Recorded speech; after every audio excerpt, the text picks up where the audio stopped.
Are you feeling spiritually lost, like you've tried everything, YouTube videos, online courses, even meditation apps, but still something is missing? Wondering, is this all there is? The world is loud and chaotic, and your soul is overwhelmed, craving inner peace, but you can't find your way back to yourself. This is exactly why I created the Kriya Yoga Masterclass and my proven soul coaching system to help people just like you.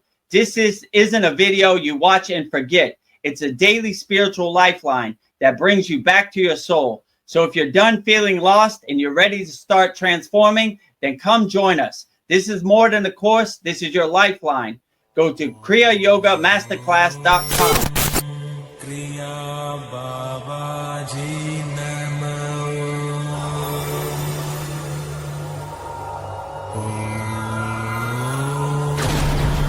Kriya Babaji Namo.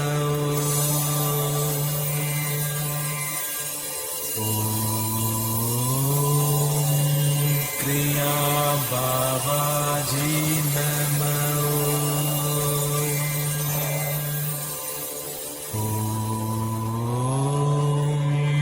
Kriya Babaji Namo.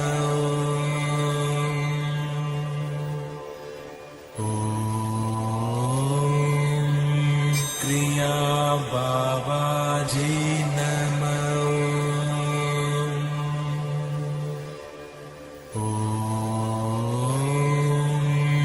Kriya Babaji Namo.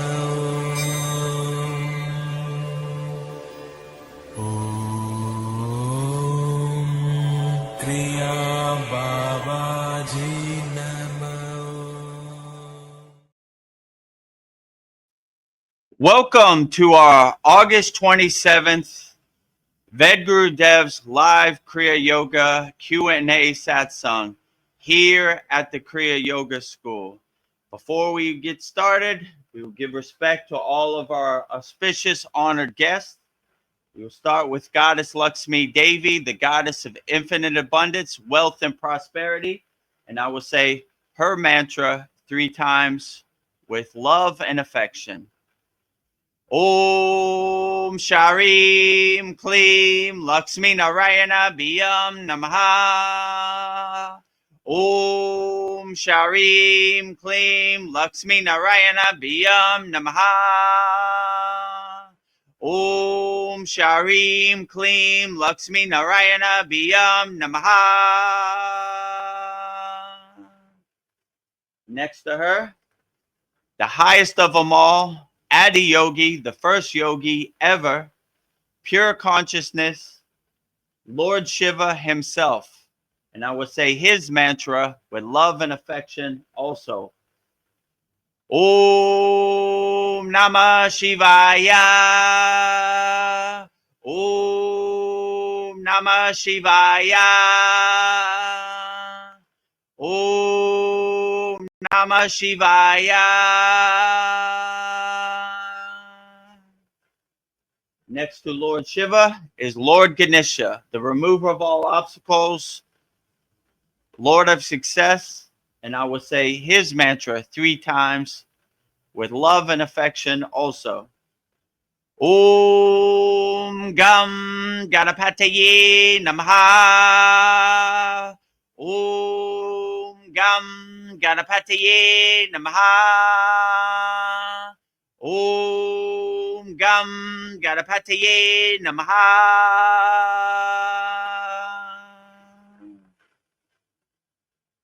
Next, I will say the mantra for the deathless guru, the pointer, the fountainhead of Kriya Yoga, the highest Kriya Yogi, our beloved Sadgurudeva Babaji himself.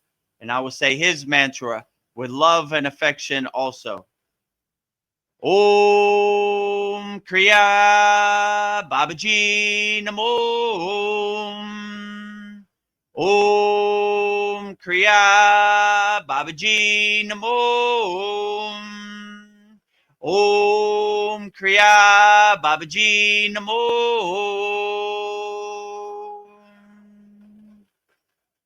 Last but not least, the deathless Himalayan yogini, the highest yogini in the Kriya Yoga Parampara lineage, Mataji herself. And I will say Mataji's Mula mantra 3 times with love and affection also. Om Kriya Mataji Namo. Om Kriya Mataji Namo. Om Kriya Mataji Namo.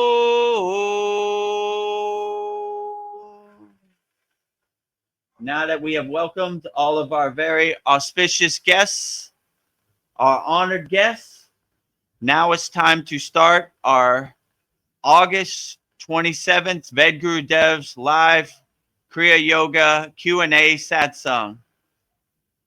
If you haven't, make sure you subscribe to our YouTube channel.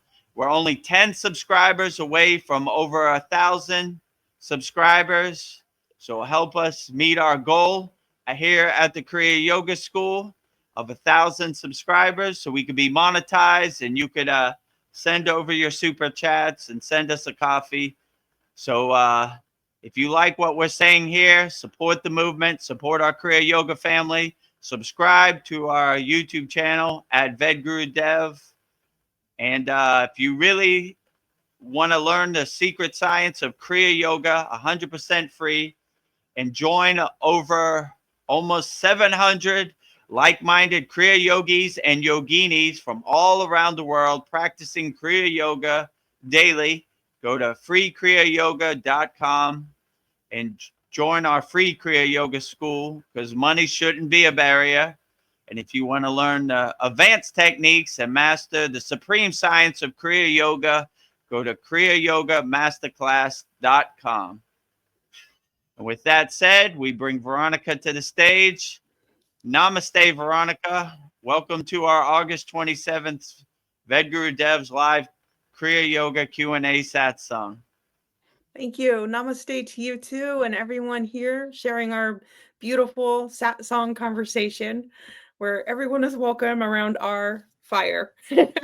Actually, we are in front of a yagna fire, so it's just not lit, but welcome to our...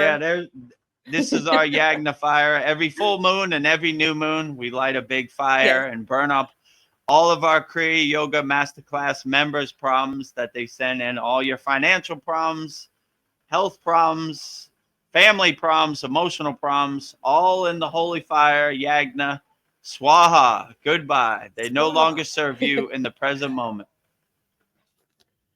Yeah, so I'm having problems with my knee. So I was diagnosed with arthritis in my left knee. So I'm thinking of this as a perfect opportunity to use everything I've learned at the Kriya Yoga School to help me, and with what my physical therapist is saying for me to do. But like you famously have said, I need to do the Kriya Yoga. We test it, we know it, and I don't know, and then we learn it firsthand. So I know my body. A white coat doesn't know my body. So I'm just going to use everything I've learned and heal my knee. So Kriya, yogis can do it in the Himalayan mountains. I can heal my knee. So this is a great opportunity.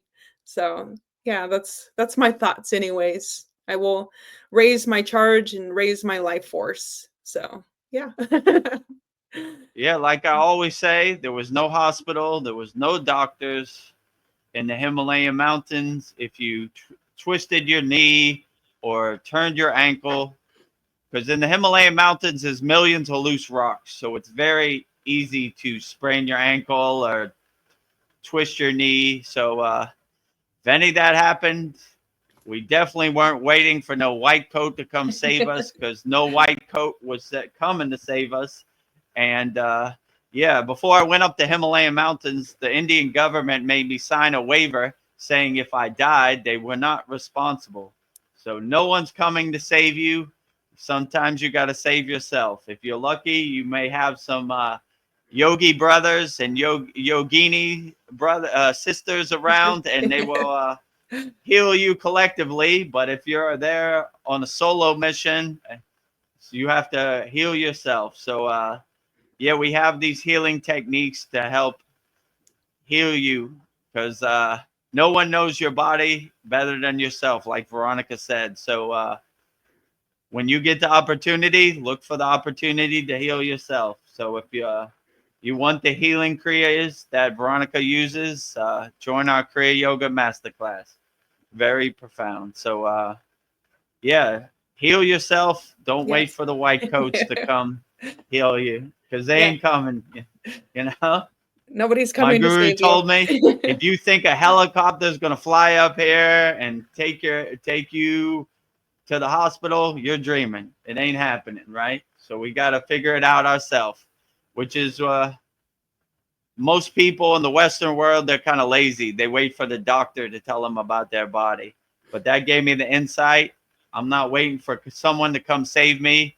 I'll save myself. So that's why we have these Kriya yoga techniques, these breathing techniques. We don't wait for a fire to be lit. We light the fire inside us as us. We light our inner lamp, heat ourselves. When we're in southern India, Tamil Nadu, we cool ourselves because the sun is very powerful, like Thailand there. So we have these different techniques no matter what the situation. We pull out our Kriya Yoga toolbox. We pull out our Kriyas out of our pocket and see which one really helps us and uplifts us and makes us overcome the situation, whatever the elements are or whatever our health problems are. So we always look for the opportunity to dance. And we're Yes. under the complete understanding that no white coats are going to climb the heights of the Himalayan mountains to save us. So the Indian government is not going to send a helicopter to pick up our body, whatever we Yeah, went I through. have to be my own So white coat. you got to be your own white coat, you know? Definitely. That's why I'm wearing all white. I'm a Kriya yoga doctor, you know? So Yes.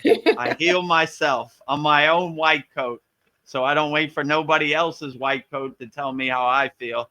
I put on my own white Sadik dress, my Kriya band dress, and I'm my own Kriya doctor and heal myself inside me as me. I wear my own white coat, healing Yes. myself internally. You're your best doctor. Well, we have a couple people backstage. Paul, uh, he says, Namaste, school is cool. Yeah, we are too cool for school. Namaste, Paul.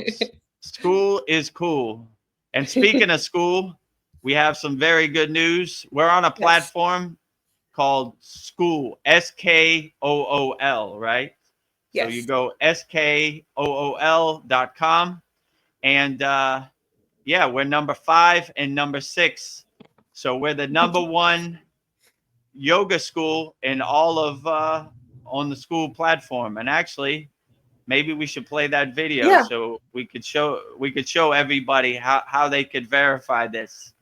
Okay, let me cue it up. So you go to SKOOL.com and then you go to the spirituality category, and then you scroll down and you see us, number 5 and number 6. Our free school is number 5 and our paid school is number 6. So we are Wow. the number 1 yoga school in all of SKOOL on the SKOOL platform. So we've been doing pretty good work, and you can see our free school has almost 700 people. I think it's 684 or something like that. Our paid school has 63 people right now. So yeah, support the movement. If you want to try it out, join our free school and join a bunch of like-minded yogis and yoginis practicing Kriya Yoga all around the world. And if you enjoy the value and you want the advanced techniques, join our paid school, kriyayogamasterclass.com. So yeah, we're Yeah. moving up in the world, Yeah. and we only need 10 more subscribers to reach our mark of 1,000. So make sure you support the movement. 100% free. Right. Subscribe to our YouTube channel and get us over that hump. Yes. So today So close. is the day we reach 1,000 subscribers. Yes, today's the best day. And so if you have any questions, feel free to put them in the YouTube chat. We'll answer it wholeheartedly. And if we answered your question and you want to support the movement, give us that subscribe. Join our Kriya Yoga School for free. And yeah, let's get to work. Let's plant that tree today. not 10 years ago, today. Not 10 years ago. 10 years ago is a distant memory. It's water under the bridge. It's clouds passing in the sky. You can't go back and change it in a time machine. So the only time to plant a tree is today in the present moment.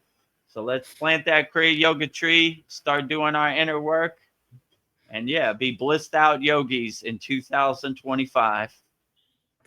Well, our good friend, Nick Jeremiah Donalds, is here. He says, hi, Vedagurudev and Veronica. Hi. Namaste, Nick and Jeremiah Donalds. Welcome to our weekly Satsang. If you have any questions, feel free to put it in the YouTube chat. I'll answer it wholeheartedly. And yes, I'm so Nick happy Jeremiah Donalds is a member of our Kriya Yoga School, so he gets first priority. We answer all his questions wholeheartedly. Oh, Paul has something to say. He says, not true. ETs are coming with med beds, using light and sound to bring us into harmony with our bodies.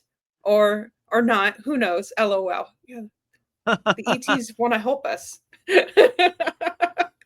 Well, if the ET wants to revive my lifeless body in the Himalayan mountains because I'm a frozen popsicle, I welcome it. Bring your med bed, bring your spaceship, whatever, your medical packs, whatever technology you have, I welcome it. But if they don't, I guess I'm going to have to get to work myself, So I welcome ET. But I'm not waiting for ET to save me. So if he does come, that'd be great. I appreciate the extra help. I appreciate your med bed because sitting on a slab of rock in the Himalayan mountains trying to do yoga nidra or shavasana and heal yourself. I welcome all the help from all the people that are out there. So any ET has their med bed, I welcome it wholeheartedly. Less work for me. Yes. But if they don't show up, that's fine too. Yeah. Namaste, Paul. How you doing today? Namaste. I'm doing well, thank you. How are you guys? Yeah, we're doing great.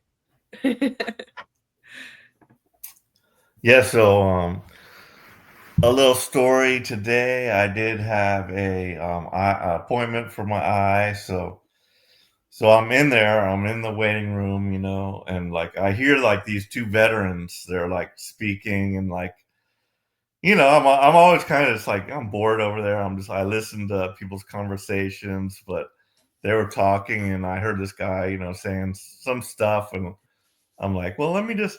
Well, like first I saw this other guy walk in. So he was like a white guy, looked about my age, thin, in fairly good shape, but nothing special. But and he was wearing some kind of it almost looked like a uniform, like a postal or something. I saw him and I was just looking at him, just thinking, what's this guy all about? But I didn't think much about it. But then I went on to, listening on the other guys. And then I decided I'm just going to go sit over there next to them and, like have some fun. So I'm like, hey, I'm going to come over here. I just heard you guys telling like some sea stories or whatever.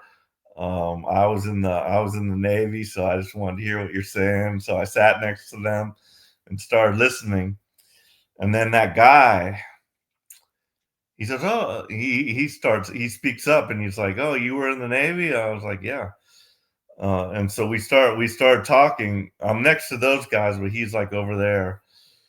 But, this old guy, he was like, I don't know. What he was talking about was pretty much just boring. You know, it was kind of just boring stuff.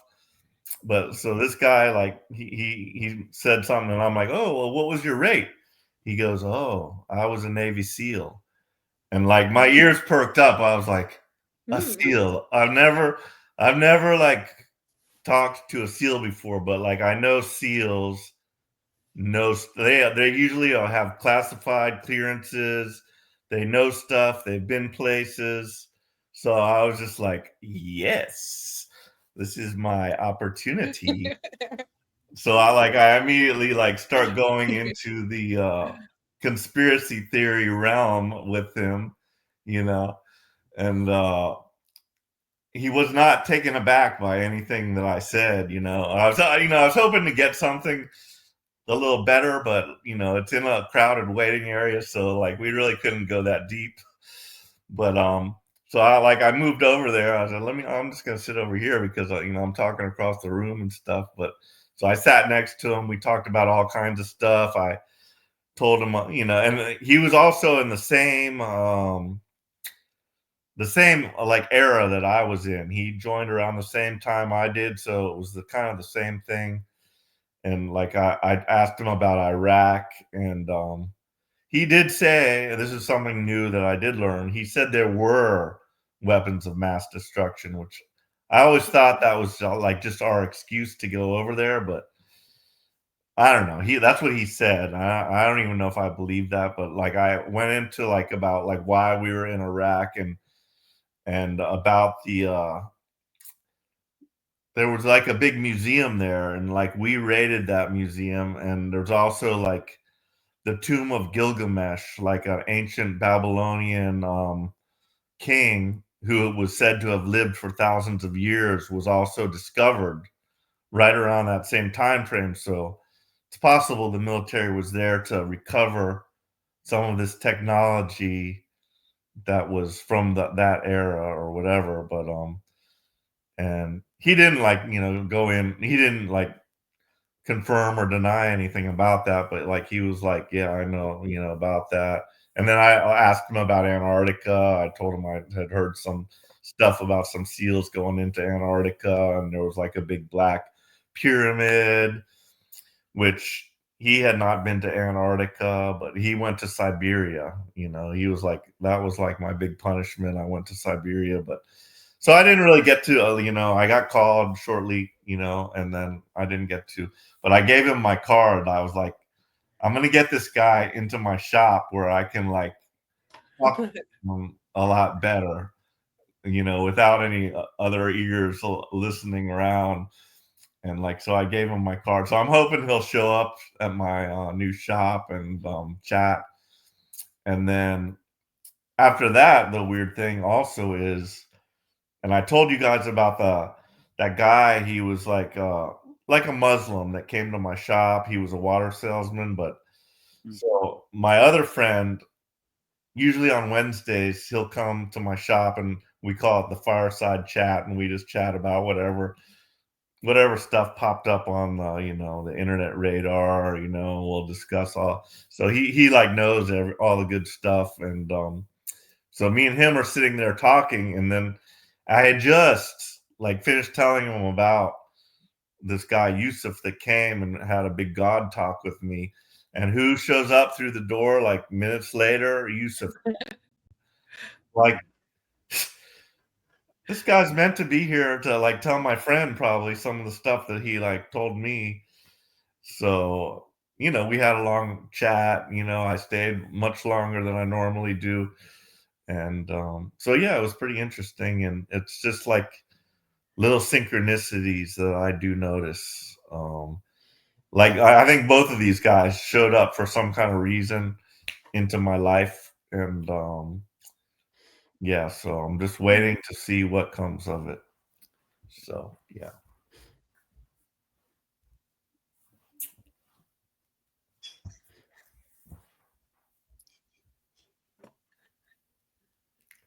I think Well, I you're do think muted, that- Veronica. Oh, okay.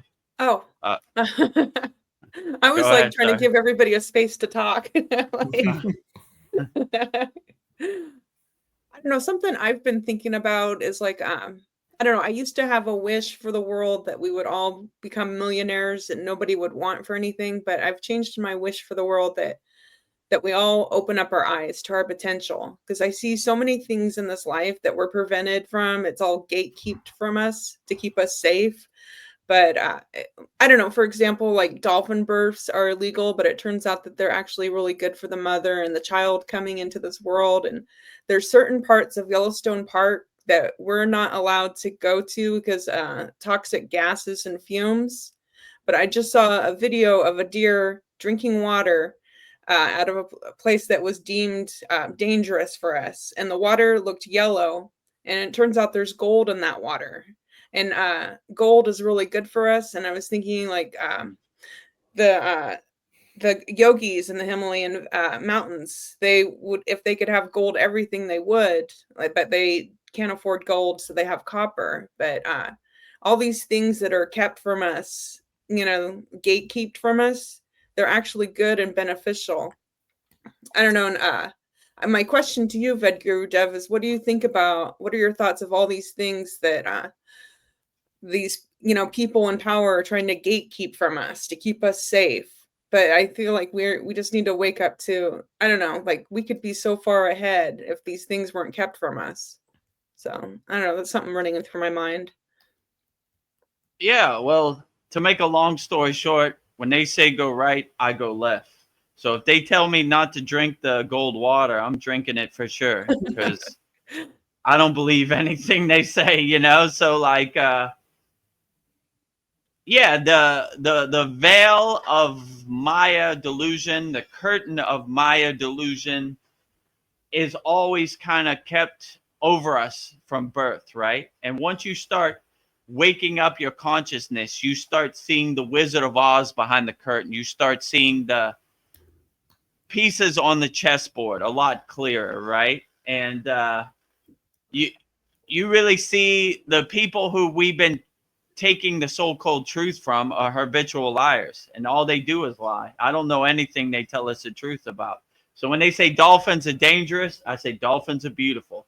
When they say the golden water will poison you, I said the golden water will uplift you and make you great. So anything they say, I don't really listen to. My guru used to say, realized beings don't listen to unrealized beings, right? So anything they basically say becomes junk, and you begin to see their psyop, their playbook. This is what they do. They try to get you in a fear-based mind state so you're easily controlled. Once you have a lower frequency and you're scared you're going to lose your life, or you're scared you're going to die, or whatever, you know, you're going to lose your money, then you're easily controlled, right? Then you're looking for a savior to help you.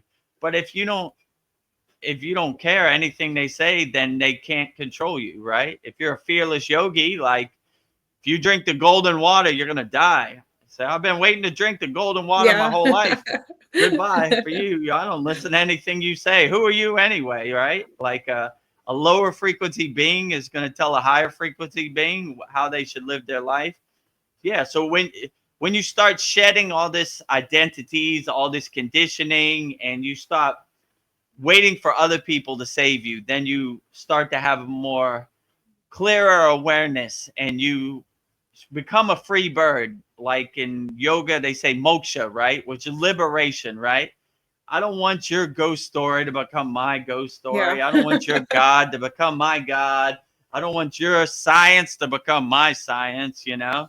The thing that made me laugh the most is like, it's the science. It's the science, right? You know, like, oh, so gross. Your science is junk to me, right? I don't want your white coat perspective or your so-called expert opinion to become my opinion. You know, who deemed you an expert? So yeah, you start to see the Wizard of Oz behind the curtain, and you start to really wake up and see like the simulation is a lie, you know? So in Kriya yoga, in spiritual traditions in India, they say everything is Maya. The only thing that's true is Brahma, Atman Brahma, right? Which is like your inner God, your soul, your consciousness. That's the only thing is true. So they laugh at everything, you know, like even their physical body. They're like, I'm not attached to this, not attached to that, you know, detach, let go, detach, let go, detach, let go. So once you start opening the curtain and seeing that a veil of conditioning has been put over you to kind of hide the real truth and really hide your inner potential, right? If you really know your inner potential, then all this becomes a joke to you. Like everything in the Maya delusional world is a total joke to you. So, yeah, by realizing your inner potential, then you really start taking your power back instead of giving your power away. Please, sir, come and save me. You know, like, no, I do my own inner work. I save myself. So, yeah, they don't want you to realize your inner potential. And it reminds me of the memory wipe. If you really knew who you were, then you couldn't be controlled or you couldn't be conditioned, and you would fast track your way to enlightenment, you know? So their whole job is to, how could I say, cover your inner potential or hide your inner potential for you. Because if you really start seeing your inner potential, then you wouldn't listen to anything they say. Yeah. Like, how are you going to tell me how I feel inside my body? Only person who knows how I feel is me, you know? So that is basically, to make a long story short, the reason they hide everything for you. Because if you knew your inner potential, then why would you need them? If you could heal yourself, why do you need to pay the doctor thousands of dollars? You don't. If you could, if you don't go to McDonald's and buy a Big Mac, they don't make money. So their whole thing is selling you happiness. But if you realize you have happiness inside you as you, then you can't be sold happiness, you know? Like, Yeah. this isn't going to make me happy. This is some marketing propaganda that you're trying to force on me. And you're trying to trick my mind into thinking I need this to be happy. But if I understand that happiness is internal, not external, then they can't sell you anything. Buy this Big Mac, it'll make you happy. No, it won't. Happiness is inside me as me. I can't sell to this guy, you know? Buy this car, your neighbor will think you are cool, you know? Like your neighbor will think you're a big shot because you have this car. Car doesn't define my soul. It's just a piece of metal. Can't sell to this guy, you know? So you could go down the list with anything, right? Like instead of giving your power away, you start taking control of your power, and you start to become sovereign. You start to become a king or queen of your own castle. And you say, nah, I don't, what do I need that for? You know, like I still to this day have an iPhone 11. Why do I need an iPhone 16? It does the exact same thing as iPhone 11. No need. You know what I'm saying? I like it. It does everything I need to do. I like my car. It takes me from A to B everywhere I need to go. Well, girls won't like you if you drive this car. I don't buy a car for girls or my neighbor. I buy a car because I like it. I drive around a driving temple everywhere I go, right? Oh, why do you have all these statues in your car? I like it. I drive a temple, you know? If you don't agree with it or you don't approve, it doesn't matter. I don't need your permission. To do anything. I'm a free bird. I fly, go wherever I want, do whatever I want, liberated, right? So if you start shedding all these identities and these conditions, then you'll live a very blissful life. You won't care about nothing. You won't care. You know, I don't like your car. I don't care. I didn't buy a car. I live for me, not you. Right. I live for me. I don't live for you. It makes me happy. You know, I don't approve of your statues. You're praying to false idols. To you, it's false because you're a lower frequency being. To me, these are the true idols, right? That I resonate with and that uplift me. And if you don't like it, I don't care. I don't live for you, you know? So you start letting go of all these conditionings and all these identities, and then you start becoming a free bird, and then you start seeing you don't really need all this stuff. Like, who am I trying to impress with all this stuff? Nobody, right? Nobody. I don't need it, you know.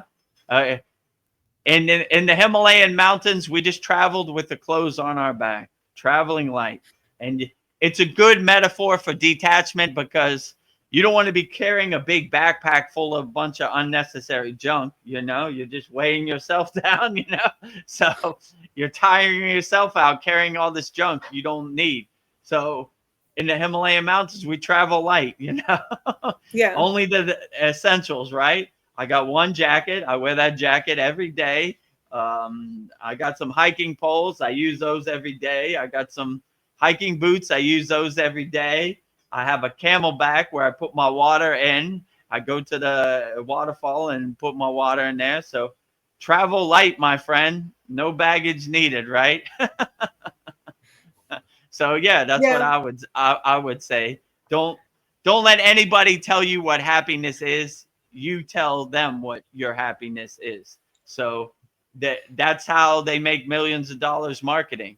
Buy this phone, it'll make you happy. Buy a Big Mac, it'll make you happy. Buy a new car, it'll make you happy. If you see the Wizard of Oz behind the curtain, they can't sell you anything. They can't monetize it. So yeah, save your money and Yeah. know that happiness is inside you as you. Happiness is internal, not external.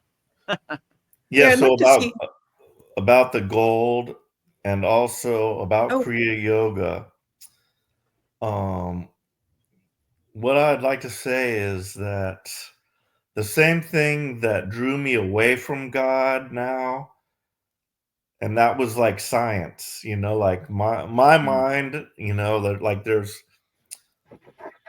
one God, but there's many like paths, and it's individualized for each person. But my mm, mind was like very logical, scientific. I want to know the answers to all the questions. So in my upbringing, you know, I was taught evolution, and they're like, yeah, there doesn't have to be a God. It's just, you know, a bucket full of chemicals, some lightning, and bam, you got life, and blah, blah, blah.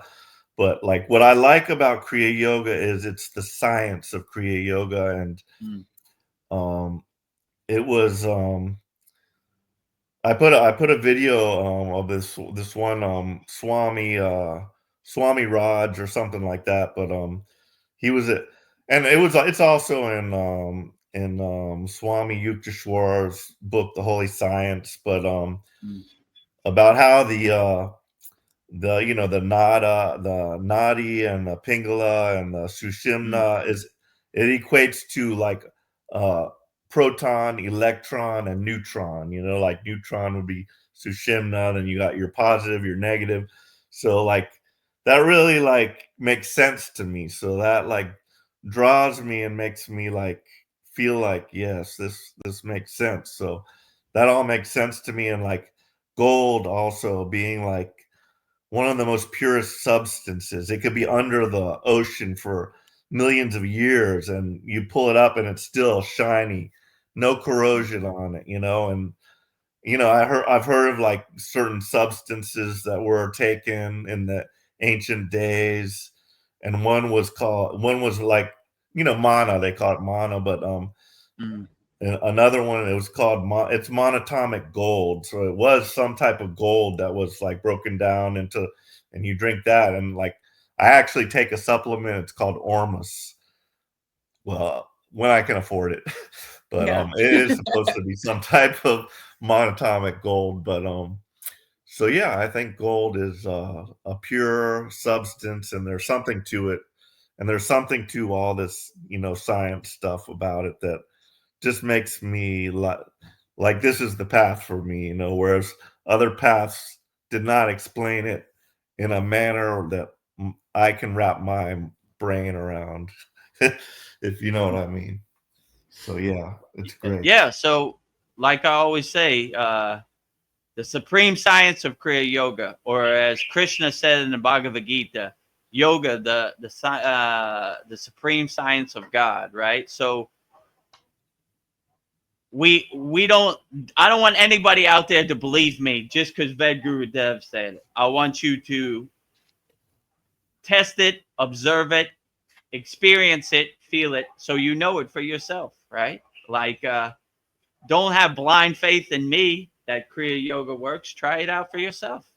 You know, who knows? And maybe it works for you, maybe it doesn't. So, yeah, I always like that we kind of minus the dogma or minus the religious aspect of of practicing yoga. It's more of like the practical side of practicing Kriya Yoga, integrating it into your daily life. Test it, observe it. I don't really want to tell you what God is or who God is. How would I know what God's doing right now? You know, I have no clue. Like I always say, a God defined is a God confined. So, you know, I just do what resonates with me and try to help as many people as possible. So, yeah, if Kriya Yoga resonates with you, I would give it a try. You know, Yeah. we only need 10 subscribers. Subscribe to our YouTube channel, 2 daily videos, Babaji quote, you know, Satsang edit, and, you know, join almost 700 people in our free Kriya Yoga school. These are all free. You know, I don't think money should be no barrier to entry. And if you really want the advanced techniques, we're here at the Kriya Yoga School. Me, Veronica, and Paul, we're at the Kriya Yoga Masterclass. But yeah, I would just say try it. You know, the internet and most religious dogma is full of stories. It's all stories, right? Story this, Jesus did this, Yogananda did that. But you would come to the realization that how does this serve you in the present moment? How does this do your inner work? These are good stories for around the campfire, but they're not going to do your inner work for you. So if, like Veronica said in the beginning, we plant our tree today, right? We start getting to work, we start doing our inner work. And yeah, so I like what Paul said. That's why I always say the supreme science of Kriya Yoga, because it's more of a science. You test it, you observe it, you feel it, you experience it, so you know it. You don't have to, don't believe me blindly, right? Vedagurudev said Kriya Yoga is the best, so Babaji is the best, so I believe it, you know? Test it for yourself. If you resonate with Babaji, then Babaji is the greatest. If you don't, or another deity, that is perfectly fine, you know? But, or if you like what we're saying and you want to try it out, you know, all the information's on the screen. So, yeah. And about gold, yeah, I would definitely say gold. If you go to India, everything is gold, you know, or everything they try to make like gold. If they don't have the means of gold, they try to make it the color of gold, you know, like even like everything. So like, yeah, gold definitely has some higher properties, and there's something to gold, you know, like I can't explain the science of it, but yeah, gold is outstanding, and you see everything is gold, right? So we try to make everything in gold, and if we don't have gold, we use copper. You know, it's a substitute, is second best to gold in the Himalayan mountains. So copper cup, copper water bottle, copper everything. You know, so if you don't have the financial means to make it out of gold, then we make it out of copper. You know, so. There's also Yeah, and what were there's you gonna also say? the story about the Anunnaki and that they came here Oh yeah. specifically to mine gold because they used that gold because their planet was dying and they could like atomize the gold and spread it into the atmosphere to protect it from the sun. So, you know, that's just a story, but it's an interesting story and it has to do with gold, you know. So it wouldn't surprise me, let's just say. Yeah, it would surprise me either. Like all these elements and all these substances out here, why is gold so revered, right? Maybe it's embedded in our DNA, right? Yeah. Gold. Go find gold. Get as much gold as you can. We need gold out here. Gold, gold, gold, you know? So, yeah, it wouldn't surprise me at all, you know, if that story is true, you know? But I can say from my own experience, if they don't have gold, they make it look as close to gold as possible. Anything you see, like yeah, everything is gold. All statues gold, all pictures gold color, gold everywhere. Yeah, and is a golden aura the highest aura you can have? Is Yeah, that like the supreme? right. It's called Devya Diha, which is the golden light body, right? That is the ultimate goal, to light every cell of your body like a golden sun. So these songs, Arut Param Jyoti, Gayatri's mantra, is basically saying make every cell of your body a golden sun, right? So, you know, you don't need physical gold. You turn your whole body into gold, you know. Like in our class last week, we had a samadhi technique, which it was basically that, turning your whole body, your essence, into gold, right? So yeah, I agree with you. Devya Diha, the golden light body. That's the ultimate goal, you know. And your crown chakra, a golden bright sun, Yeah. you know, your crown chakra, like lit up, a sun, you know, the sun salutation, the science of sun worship song, you know, lighting, you know, using the golden healing rays of the sun to heal your body. So yeah, I agree with you. Gold everywhere, all day, every day. Gold. Yeah. I'm showered in and gold. and you know, like in India, it's embedded in their DNA. Like they want everything gold, like gold bangles, gold everything. So yeah, so if you have the opportunity, and adore yourself with Yes. gold, you know, you see like all the statues, they have like a Yeah. gold headdress, you know, gold bangles, you know, gold coins, you know, everything gold. Yeah. So yeah, everything, all their headdresses, everything is gold, right? So have as much gold as possible. Yes. Gold is golden.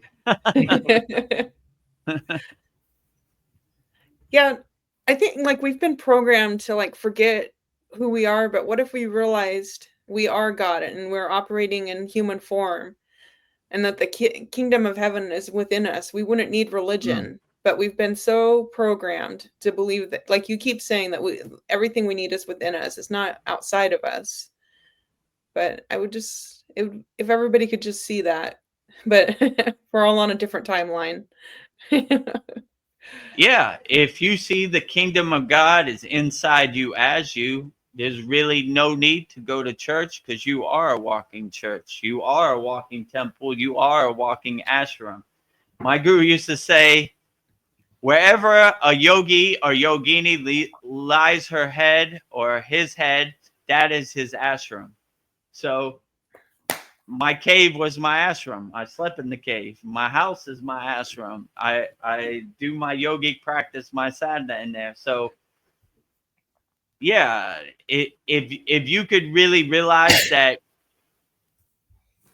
how could I say, you've been sold a Yeah. pack of lies, so you don't realize your inner potential or your true potential. Because if you do, you don't need them for anything. You know, they want you to believe that, how could I say this lightly? You know, God is coming to save you. If you really have the perception of, I mean, anytime I have like a darshan, I always tell what deity or ascended master or enlightened beings come. Like I'm okay. You know, Yeah. you got people that need your help way more than me. Don't worry about me. I'm good. You know, so I don't. I do my inner work, and if Babaji or Jesus grants me an audience, or the archangels, I appreciate it, but it's not necessary. They got bigger fish to fry out there. So, you know, like I don't know. The source is way beyond my comprehension, and I work for the source. The source doesn't work for me. You know, God, if you're real, show yourself. Like, not necessary in my book.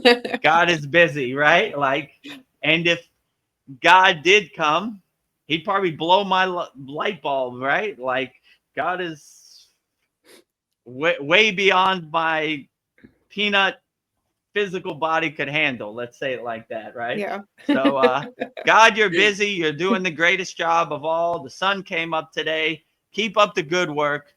When I do my puja or my offerings or, you know, my prasad, I just thank God for the job he's doing, whatever form, you know. If it's in the form of Mataji or Babaji or Lakshmi or Shiva or Ganesha or any deity, you're doing the greatest job. You're doing all the heavy lifting. Keep up the good work. What do I need? I need nothing. You've already exceeded my expectations. So I'm ahead of the game, right? You've given me too much, God, already, right? Keep up the good work. You're doing the greatest job out of all, you know, you're doing all the heavy lifting. I'm just saying a few things on the live stream, you know, answering some questions, but all the glory to God, in service of God on his mission. He's doing the heavy lifting. So, thank you, God, for doing the best job of all. So, yeah, but as far as like people waking up, they're on their own time. You know, you can lead a horse to water, but you can't make it to drink, you know. That's why I say on these live streams, if you need it, we're here. If you need some help out there, you know, we got a bunch of free stuff and we got one paid stuff. So you choose what works best for you, you know, and we'll give you some tools wholeheartedly. But the goal isn't to monetize Kriya Yoga. The goal is to help people, right? I always say, and here's your opportunity, Veronica. I want to have a Santa Claus list of names of people I helped. Over 1 million. So give me the opportunity to help you out there, you know. I want to be so undeniable that when I get to the pearly gates or the council of elders or the, I don't know, Babaji's Yagnifier, Vedagurudev, how many people did you help? Millions. I think you just broke the printer.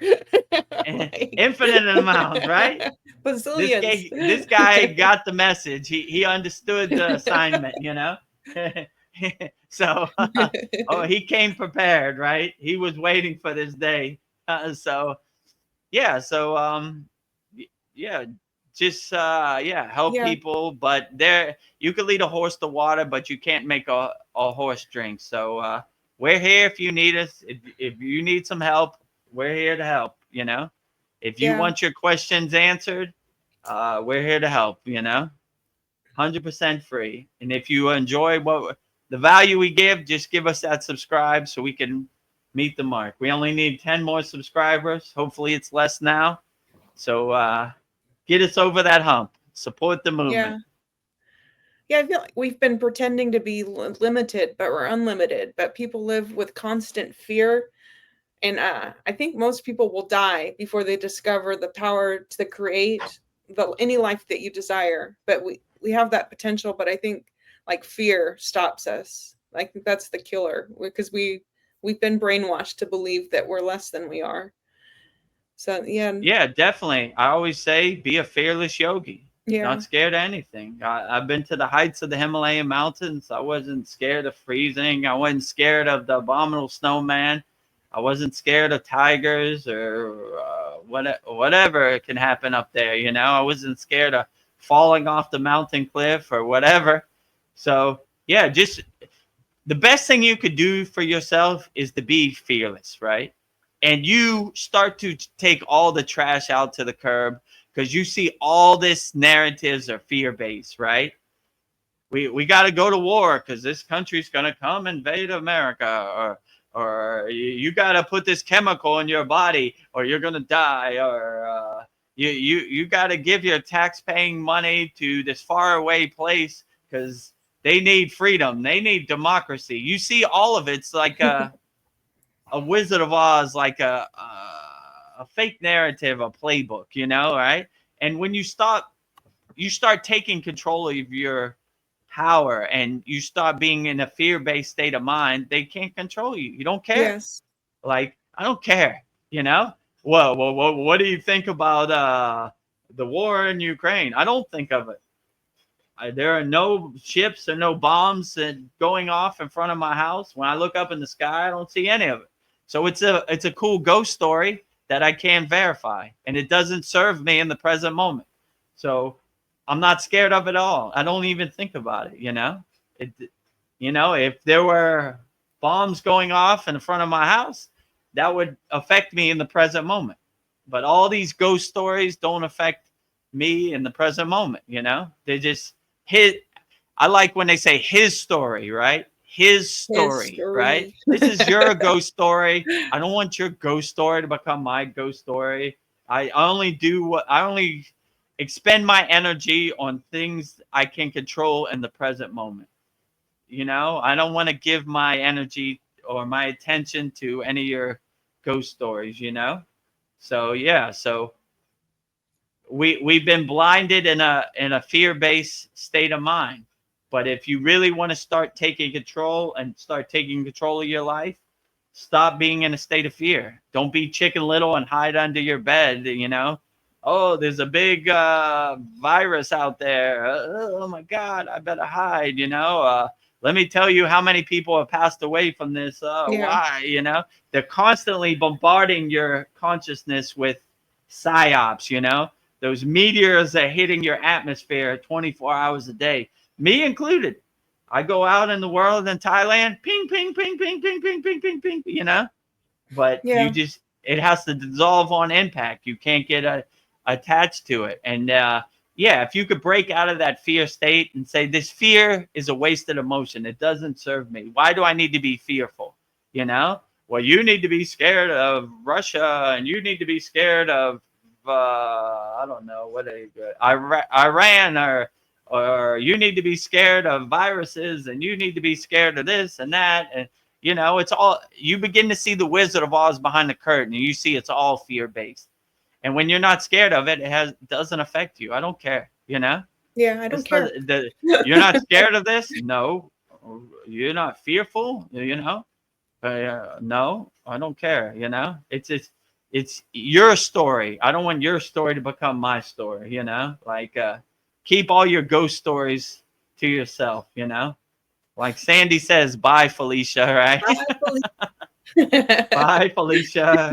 Keep it moving. I don't want your stories to become my story. So, yeah, try not to be in a fear-based state of mind, and you'll be surprised how much you can overcome. And probably 90% of it is fear-based anyway. So, if you're not in a state of fear, you'll be liberated. You'll be a free bird to fly. So, yeah, don't give it a try. Don't be in a state of fear, right? And like don't another be scared thought. of anything. Yeah, don't be scared. I don't know. Another thought is just like waking up and paying attention to things and not being afraid to question things. Like, why are they spraying things in the sky? I mean, why is this medication giving me all these side effects? Is this really good for me? Why is it illegal to swim with dolphins? I don't know. And like, I know even if people think you're crazy, we've been so manipulated to not question things.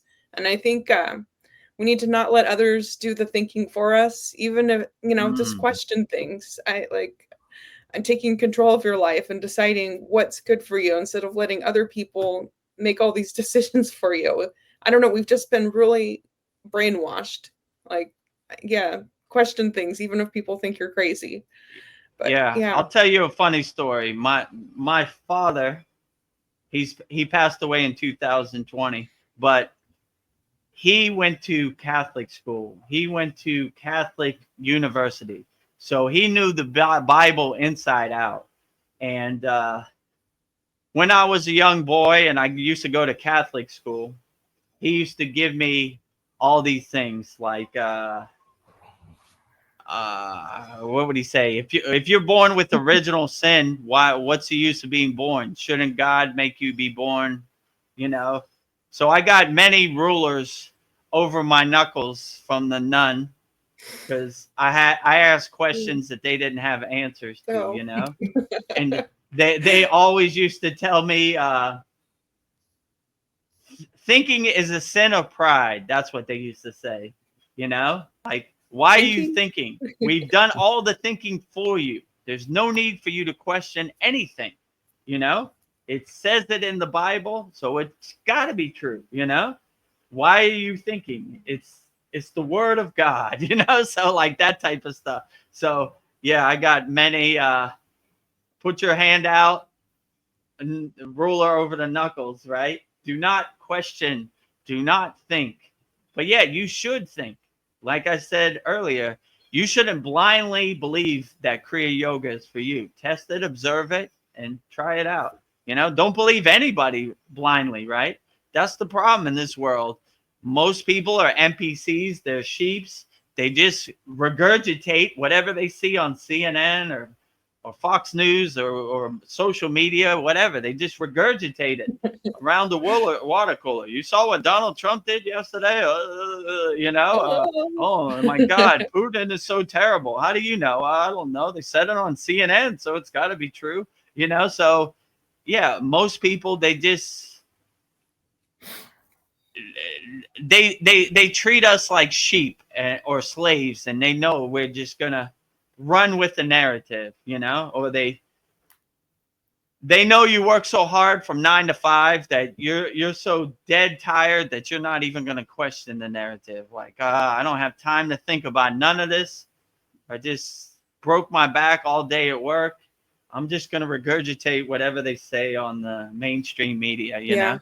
So once you start questioning it, then you start really seeing the Wizard of Oz behind the curtain. You start seeing the 3D chess pieces. Like, why? That makes no sense. Like, so you're saying a penguin and a bat had romantic intercourse, and that's how we got the C word? Really? Is that possible? Really? It's the science. It's the science. You know, like, is that even possible? Yeah. You know? Or like, I remember they used to say, like, some American soldier had romantic intercourse with a green monkey, and that's how he got AIDS. And I was like, that's how stupid they, you know, like Paul said, they think we're going to jump out the window if we've seen aliens. That's how they look at us. I mean, do you really want this person as your slave master? Break free, break the chain that enslaves you, right? You're so stupid. We can't tell you the secrets of the universe because you're going to jump out the window. No, I'm not. Give me a try, right? If a boogosphere came right here, I'd be like, ooh, look how beautiful that ball is, the boogosphere, right? I don't even think jumping out the window would cross my mind, right? So that's how they look at us. They think we're so stupid that we just blindly regurgitate everything. And they learn from the best, which is dogma with religion, right? Let me tell you a story about God. Really? You know what God does? God did this, and God ate this for dinner, and God did that. And I was like, yeah, okay, sure, you know? So same thing, you know? We can't tell you about interdimensional beings because you'll jump out the window. Really? Try me, you know? So they put up these guardrails and all these conditions because they think we're so stupid we can't handle the truth. Like that movie. What was it? Few Good Men. You can't handle the truth. That's their playbook. You're so stupid. You're such a slave. You're such a sheep that you can't handle the truth about aliens or interdimensional beings. You're so stupid and you're so ignorant that you can't even take care of your own body. Let me tell you what you should do inside your own body. You're so stupid and you're such a sheep and you're so ignorant that you can't understand God for yourself. We need to tell you what God is, right? Don't believe anybody. Have a God of your own choosing, right? Whatever God resonates with you, that's perfectly fine, you know? So when you start to see the Wizard of Oz behind the curtain, you know, you realize you've been duped, you know? I understand. I was duped 40 years of my life. I regurgitated the narrative, you know. I was going down with the ship, you know. I Down with the I ship. believed it all. I regurgitated it all, you know. And now that I'm becoming more awake, I'm like, this is all fake, you know. This is all like the yogis and Buddhists say. This is all Maya, right? I don't believe any of that stuff. They say dolphins are bad. I say dolphins are good. They say go right. I go left, right? So Yeah, I do the opposite. you know, I don't want to be a slave on your plantation no more. I'm running away from the. I want to be free, right? Right? Yeah. Ooh, So let me tell you a story. Mr. Candy told me that I can't know about aliens because I'm gonna jump out the window. No thanks. You know. so there's this group I follow, you know, on YouTube, but there's a guy, his name's Dr. Courtney Brown. So, Mm, you know, he's a respected statistician. He's a professor at like a high level university in Georgia, like Emory or something like that. But they have, you know, he has a site. It's called the Farsight Institute. And these people are all like remote viewers. So, mm, what I would say, like, about the earth, for one thing, is like, if it is a school, like, this is like the toughest school out, you know. I mean, there might be other similar earths around, but like, this is like one of the toughest ones because we're thrown in here without any knowledge of our past lives just to figure this shit out on our own, Mhm. not mhm. knowing anything. Like, you might have like gone into some dogmatic religion and been brainwashed in that, but unless you're very lucky and was, you know, brought up in like a spiritual, non-dogmatic, you know, type of family that, you know, really knows their stuff, you got to just figure this out on your own, kind of. True. So what they say is, like, out there in the universe, it's not like that. It's like, they know, like, when you die, they have memories of their past lives, and when you die, it's like you get to keep all your stuff. I thought that was funny. It's like you can keep all your stuff. Like, they might even like be able to like you know, make a body for you to get into or whatever, but they know you're not gone, and it's like it's completely different. So like, I found that like very fascinating. But Mm. you know, they're supposedly in telepathic contact with, you know, some extraterrestrials, and they like communicate with them and ask them, you know, questions about stuff. But yeah, it's like must be nice, you know, just to remember stuff and not have to like just kind of try to figure everything out and just as you go. But Yeah, I had more to say on it, but like, I've lost my train of thought. that's But okay. I think that's Yeah, enough. I'll say like this was a good darshan I got from, let's say, I'll tell you a funny story. The So when I had an audience of archangels, they gave me a chance to ask a couple questions. And I asked one question. I was like, all right, what is a true religion, right? And they looked at each other and they were like, where we come from, no religion, right? It doesn't exist. So that kind of let me know that once you're on a higher frequency, all these earthly attachments have no meaning up there, right? Like, there is no divide and conquer. You know, my God is better than your God. Everything is God and everywhere. So like, yeah, the it was a non issue, and I could say that for us yogis too. Even though we're yogis, we love all spiritual traditions. If you go to Lake Shrine SRF, which just opened this past week, which is very beautiful. So, you know, they were damaged by that Pacific Palisades fire. So I'm glad they're the Kriya Yoga Sanctuary, Lake Shrine SRF, and Pacific Palisades is back open. But if you go around the lake, they have spiritual sanctuaries for all spiritual traditions. So we respect all spiritual traditions. Like, you know, like whatever path you take to get to the mountaintop, it really doesn't matter, you know. As long as you get to the mountaintop, that's all that matters. You know, whatever name you call God is perfectly fine, you know. So yeah, I like that aspect. And when we were walking in the Himalayan mountains, it's not like we said, "Oh, you're a Buddhist? Can't walk with us." We're Yeah. like, "Come on, brother," you know. What name you call God? Buddha? Good enough. Let's roll. You know, walking this way, right? You know, let me see your Buddhist ID card. You know, none of that, right?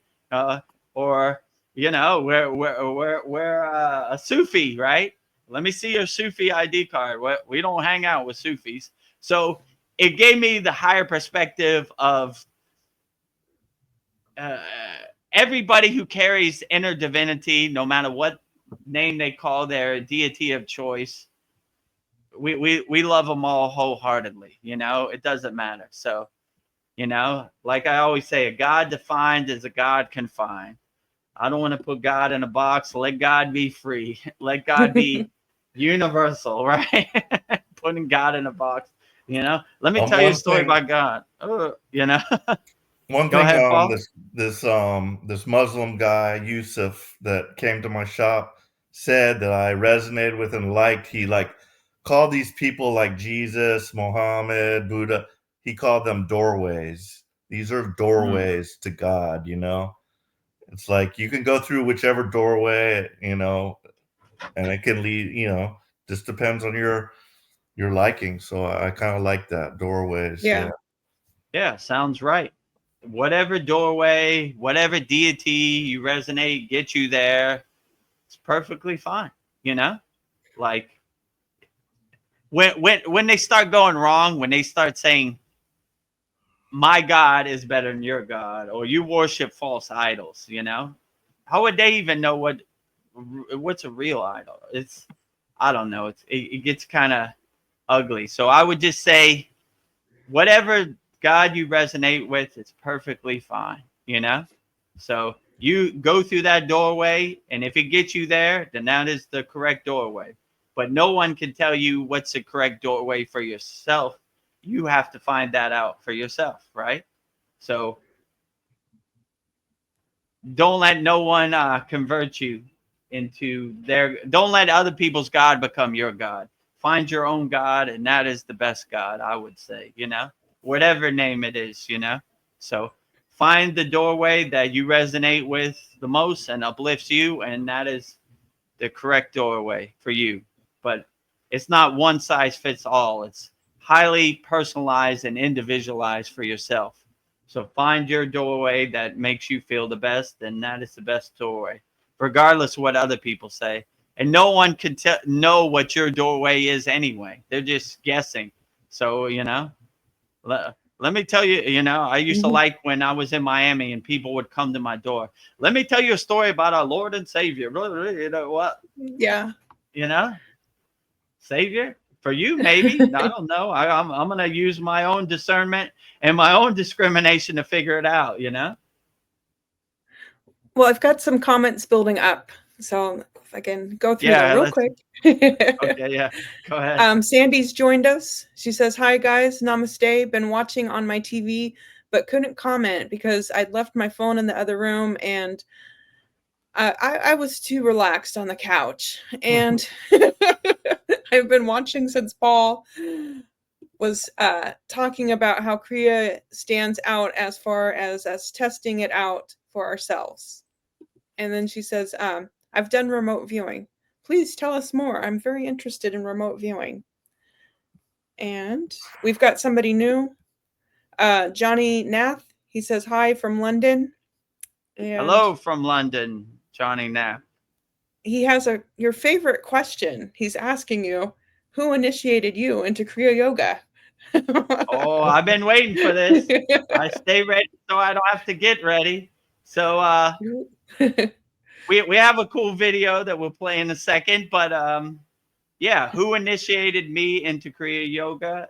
That my guru is named Swami Vedananda Saraswati. His ashram is in Dewata Hut in the Himalayan mountains in the state of Uttarakhand in India. So we have a video prepared because this is a hot button topic that everybody asks me all the time. So I prepared a nice video. So hopefully this video answers all your questions in under 2 minutes. So Okay. run the video, Veronica. Welcome. My name is Vedagurudev, and I'm honored to be your teacher in this transformative practice of Kriya Yoga. I am an award-winning Himalayan yogi, holding the highest certification in Kriya Yoga instruction, recognized by India's most respected yoga acharyas. Since 2018, I have been teaching this profound spiritual science of Kriya Yoga to students all around the world, helping them unlock their inner potential, aligning with the divine. Who is Vedagurudev's guru? My revered guru is Swami Vedananda Saraswati. He is one of India's most respected yogis, swamis, and spiritual teachers. His ashram is located in Dwadahat in the state of Uttarakhand, India, nestled amidst the serene Himalayan mountains, near the sacred Babaji's cave. Swami Vedananda is not only a master of yoga, but also the author of several renowned books on the subject, sharing timeless wisdom with seekers worldwide. His teachings have profoundly shaped my spiritual journey and deepened my understanding of Kriya Yoga. What is Vedagurudev's lineage? Parampara. My practice and teachings are rooted in an unbroken lineage of Parampara, which signifies the uninterrupted transmission of Kriya Yoga knowledge, techniques, and values from one generation to the next. This Siddha tradition, known as Siddhanta, ensures the teachings remain pure and potent while adapting to the needs of the times. It is through this lineage that I not only learned the sacred techniques of Kriya Yoga, but I also absorbed the wisdom, energy, and the transformative power of the tradition directly from my beloved Sadguru Deva, Maha Avatar Babaji Nagaraj, the immortal fountainhead of Kriya Yoga. Why the name Vedagurudev? The spiritual name Vedagurudev was given to me by my guru as a part of sacred initiation called Name Diksha during a profound experience in the Himalayan caves near Satupan Tau Lake in Barinath, India. What is Name Diksha? Name Diksha is a sacred initiation where my guru bestowed a spiritual name upon me, Vedagurudev. My name symbolizes a new spiritual identity, marking the commitment to the spiritual path, my alignment with higher truths. My guru intuitively chose the name Vedagurudev based on my energy, potential, and inner nature. So there you have it. You could see everything. My lineage, my parampara, my guru, videos of me in the Himalayan mountains. Here are all my certificates right here. So I am authentic, qualified Himalayan yogi. So Well, hopefully that answers your question. it does. Johnny That Nath. was awesome. He says, I love that. yeah, Johnny Nath says thank you, and he says I know of this Swami, so thank you. Oh, if you know my guru, then outstanding. You know, Yeah. tell him I said hello.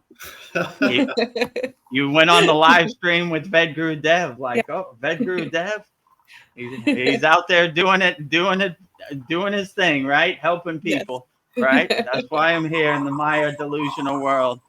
Yeah. So if you enjoyed that answer, that video, make sure you subscribe to our YouTube channel. We're almost home, right? And we have more profound videos, and we're just not talking about Kriya Yoga. We're actually doing Kriya Yoga. So if you want to start practicing Kriya Yoga, join our free Kriya Yoga school, freekriyayogamasterclass.com. It's the #1 yoga school on the SKOOL platform, SKOOL, and we have almost 700 like-minded yogis and yoginis practicing Kriya Yoga worldwide. If you want the advanced techniques, go to Kriya Yoga Masterclass. Ooh. I have an interesting comment from Sandy. Thank you, Sandy. She says, I've been able to psychically see into people's homes and rooms and other locations as part of my psychic readings when requested to. I don't do it without permission, and the spirit realm will only allow me to access this if they feel it's needed. That's amazing. Yeah, true. So they have these techniques in Kriya Yoga too, like advanced techniques where it's like Kriya Yoga remote viewing. And I can attest to this. There's two different ones. One's like a silent movie where you could go to different places and walk around. And there's one with the 5 Indriyas. Like you smell what it's like to be here. You see what it's like to be here. You hear what it's like to be here. You taste what it's like to be here. And you most of all feel what it's like to be here. So if you really clear out all your blockages and all your how can I say, like resistance and your obstacles inside your body, then you'd be surprised your inner potential and the things you can do. And the things they said weren't possible are readily available and waiting for you to access them or unlock them or realize them. That would probably be the best way to say it. That's why it's called self-realization fellowship. We're realizing our true inner potential, so yeah, you'd be surprised once you clear out all the distractions and all the conditioning and all the identifications, what you could do. So I can attest to this, that yeah, you can, when you have a higher bright vibration, a higher frequency, you could tune into these advanced techniques where you could let's say yogic remote view, Mhm. I can Yes, attest to that. Sandy says yes, we can all access this. Yeah, true. That's why when people say I can't be a Kriya yogi, I can't be a Kriya yogini, we're Americans, not Americans, right? We're Mexicans, not Mexicans. We're Canadians,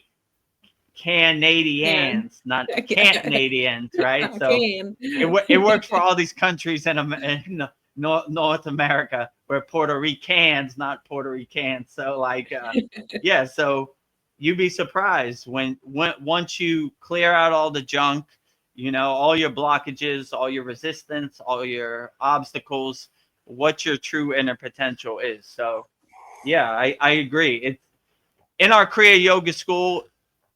We're just giving you the tools to help get you there. And it's basically, like I said, taking all your inner trash and taking it to the curb. It no longer serves you, and making a clear alignment, a clear connection, between you and yourself, self-realization, God realization, Satchananda, all this is readily attainable when you clear out all the junk. I know in my case, it took a lot of effort, many months to clear out all the junk that I collected over 40 years of my life, treating my body like an amusement park, So Yeah. anybody could do it. It's available for anything. All we do in our Kriya Yoga School, we give you some tools to help get you there or help become self-realized or God realized and everything. So yeah, give it a try. We have a very profound free beginner mini course in our free school. So I would start there. I would subscribe to our YouTube channel. We have daily Babaji inspirational quotes, motivational quotes every day. And we take the best out of these satsangs and soul talks and put it into a long form video. So yeah, let's plant that tree today and let's get started. But yeah, it's readily available and it's waiting for you to realize it. I feel like Babaji he's like 2 years ahead of me. I'm just catching up, right? So do yourself a favor and do the inner work, and you'd be surprised your inner potential. It's readily available for anybody. So if I could do it, anybody could do it, So I don't want you to look at me like, oh, Vedagurudev, he's an enlightened being, he's self-realized. I could never get there. Of course you could. You probably do it way better than me. I was totally lost in the sauce before I got on the path to Kriya Yoga. All you got to do is put one foot in front of the other and make an effort, make an intention to do the inner work, and you'd be a better yogi than me.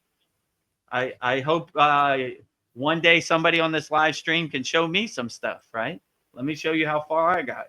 It's a true blessing. That's a way better payment than anybody giving me some fairy dust money that comes and goes. Yeah. Be the best person you could be and make Vedagurudev proud.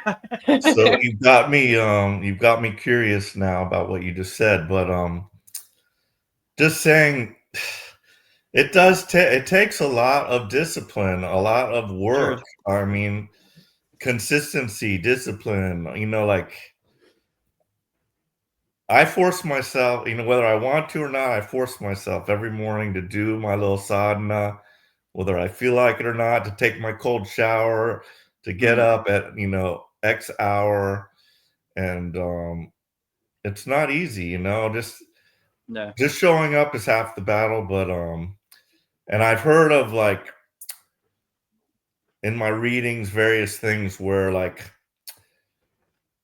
a master was helping a lesser developed soul on his path, and, like, took them somewhere, like, to see, like, past lives that they've had, just as you were kind of speaking. So, like, I was just curious about what you were referring to when you said about that. Are you referring to, like your visit to Shambhala, or was there something else that you have been withholding from us? Oh. No, I don't. Spill I the don't tea. withhold anything from you, Paul. I give wholeheartedly. So if it hits my crown chakra, my Sahasrara, I give openly. That's why I say I don't take no credit for any of this. So if it's available in the Akashic records and the ether, it's coming out my mouth. Right? I don't gatekeep anything. So yeah, like what was the first part of your question? Oh, I just wanted to know. Well, I was just, like, relating that I had heard about masters, like, being able to also, like, help someone that, like, really could not do that on their own, but they're able to, like, help them go somewhere or whatever. I don't know if that's true or not, but Yeah, um, yeah. I mean, it's possible. Like,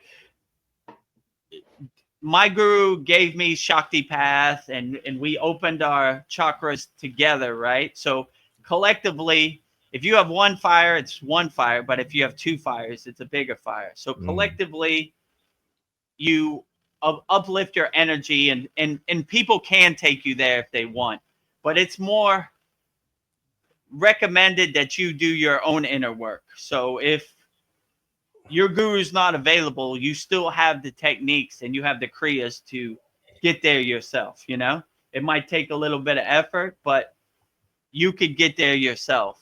And yeah, I would also say that a secret that's unknown to most people, that every yogi go through this, me included. Today, when I had to wake up at 6 a.m., before we filmed this, we filmed Mantra Monday. So I got to bring all this stuff out here. And believe me, when my alarm goes off at 6 a.m., I'm like, oh, today is Mantra Monday and a 4-hour satsang. I want to go to bed. So this is what all yogis and yoginis go through every day.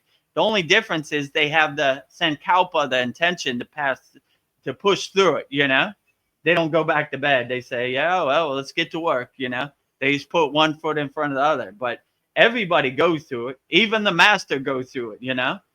My guru told me one time, he goes, Vedagurudev, some days aren't good days, and you just got to take a shower and go back to bed. I said, even you, Baba, you go back to bed, even me, So it happens to everybody, even the most enlightened masters, they don't really feel like doing their sadhana. The Himalayan mountains, it's 10 degrees below freezing. They don't feel like taking a dip in the ice cold water, like they just push through it. Like, all right, well, ain't nothing to it but to do it. So it happens to the best of us, we all go through it. It's not a microwave lightning path like most people want it to be. Like, I get my magic enlightenment wand out. Congratulations, you are now enlightened. It don't happen that way. It's a slow drip. It's a long process, right? It takes a lot of intention and a lot of willpower and discipline, So, but at the end of the day, I'm happy the inner work I personally did, because I feel like Kriya Yoga has given me a lifelong gift. Like it was better than winning the lottery. These are practices I integrate into my daily life. But is it a struggle? Yeah, every day is a test as a yogi, you know. And I'd be lying if I told you I would jump out of my bed and look forward to these satsangs and Mantra Monday. It's the first 5 minutes are the hardest, you know. You get out of bed like, oh, Yeah. But once not you're today. there, you're there. You know, can I go back? And you know, you take a cold shower like you said, and then you you know, kind of shake off the rust, and you go, all right, let me start getting, you know, then you start getting into the swing of it. Same in the Himalayan mountains. When I went in the freezing ice cold lake of Satupon Lake, first 20 seconds were the harshest, you know. It was like, oh, your teeth are like chattering and you know you're shaking. But after you get in the rhythm and you start moving and you start swimming, you know, it becomes a blissful experience. But yeah, I'd be lying if I say my teeth weren't chattering many a day when I got into that lake. Like it's the elements of the Himalayan mountains and the water of the freezing cold Himalayan mountains have many a day made my teeth chatter, you know, but you just overcome it. And what I used to like to do when my teeth chatter, I lean into it. I go underwater, right? So, oh, you want to chatter on me today? We're going fully submerged under the water, right? And yeah, that cut down the chatter, right? Like, you think that's the best you got? No chattering today. So yeah, and once you get into the swing and you start moving and you know, it becomes a blissful experience. You start backstroking in the Himalayan Backstroking. So I'm sure many a guru has seen me backstroking in the Himalayan mountains, you know, in the Satupon Lake, and they were like, I don't know where this guy came from, but I like his energy. I like his bhava, his, you know, his excitement, you know, for the freezing cold. And collectively, it uplifts other people, like especially Indian people. This guy can go in the water. This Westerner guy, you know, then I definitely have to go in the water. So you collectively create a swimming pool of other like-minded yogis because they enjoy your energy and they want to experience what you're experiencing. So yeah, I was usually the first, but I got a lot of takers when I went in the frozen tundra water of the Himalayan mountains.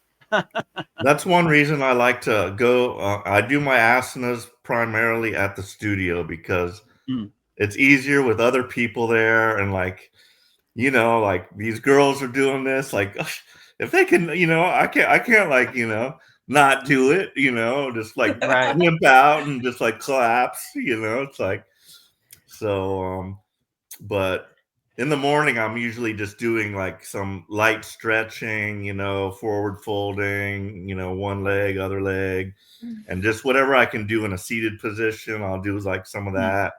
Then just some breath work. And then, you know, for me, the meditation is the hardest part. I don't even know if I'm doing it right, but I get there's no right or wrong, I guess, really. But you know, I try every morning, and so one of these days I'll get there. Yeah, I agree with you, especially the asanas. Females are more limber and more flexible than us rigid, stiff men, right? So it kind of makes you feel uncomfortable when you see a yogini just go so effortlessly into a pose, and it makes you want to do better, you know? Yeah.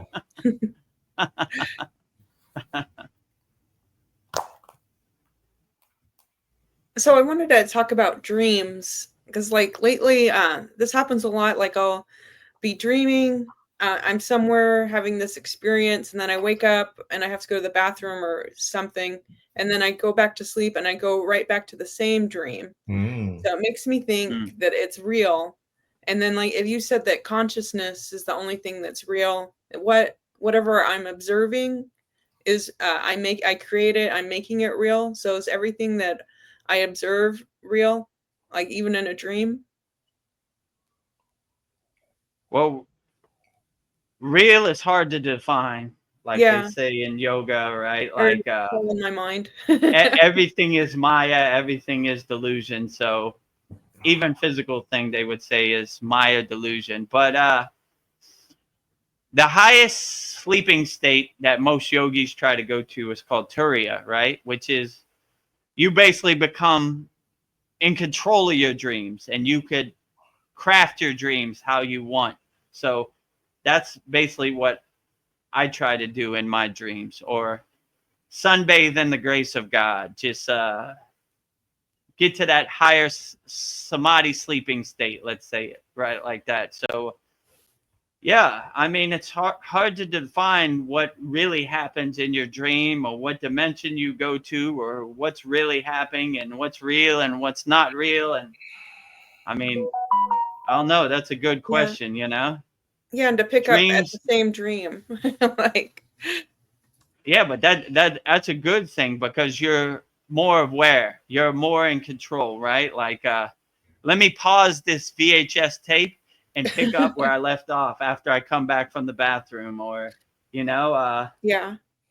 I got to use the bathroom. Let me pause my TiVo so I don't miss the game, right? Or whatever. Yeah, So my dream if you mode. can have that control in your dream, that's a beautiful thing, you know? So, yeah, I like this dream. Let me go back to it. Or, So is that what happened? Because obviously, if it was a bad dream, you wouldn't want to go back. But if it was like a somewhat right. good or interesting dream, and you wanted to go Yeah, it was a back, good dream. I could Yeah. see how that would happen. And I think Yeah. I think I've had that happen as well before. I picked up a same dream I was having after I had woken and went back to sleep. But yeah, Yeah, Yeah, once it you makes are in me your happy dream, just continue on, right? You yeah. know, Like, don't let it stop, right? yeah, it's like, is this another reality? Is this, like you said, it's hard to define what real is, but it was making me think this place in my dream world, maybe it really exists. I don't know. Or I just I'm really good at holding that dream. Who knows? I would just enjoy it as much as you can. I mean, these things happen.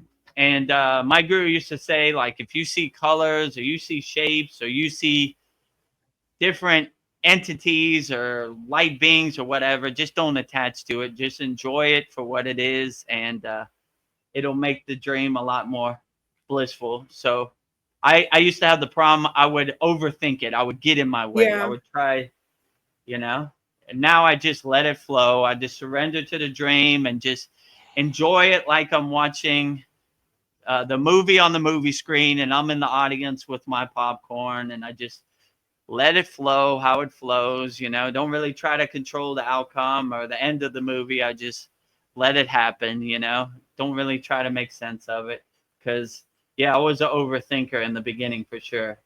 And my guru told me many times, too much thinking, not enough doing, you know. Enjoy the practice, let it flow. It's a blissful, comfortable experience, it, you know. Just let it happen the way it should happen. So yeah, I would just enjoy the dream. Don't really try to make too much sense of it. Like, is this reality? Isn't this reality?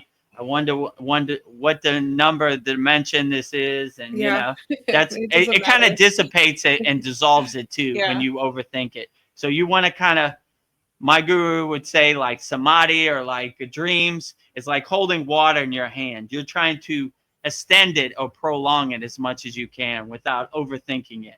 By getting in your own way, you kind of cut the dream short. So you want to let it flow as much. This is a good dream. You know, if it's a bad dream about Yeah. war or fear, let it stop.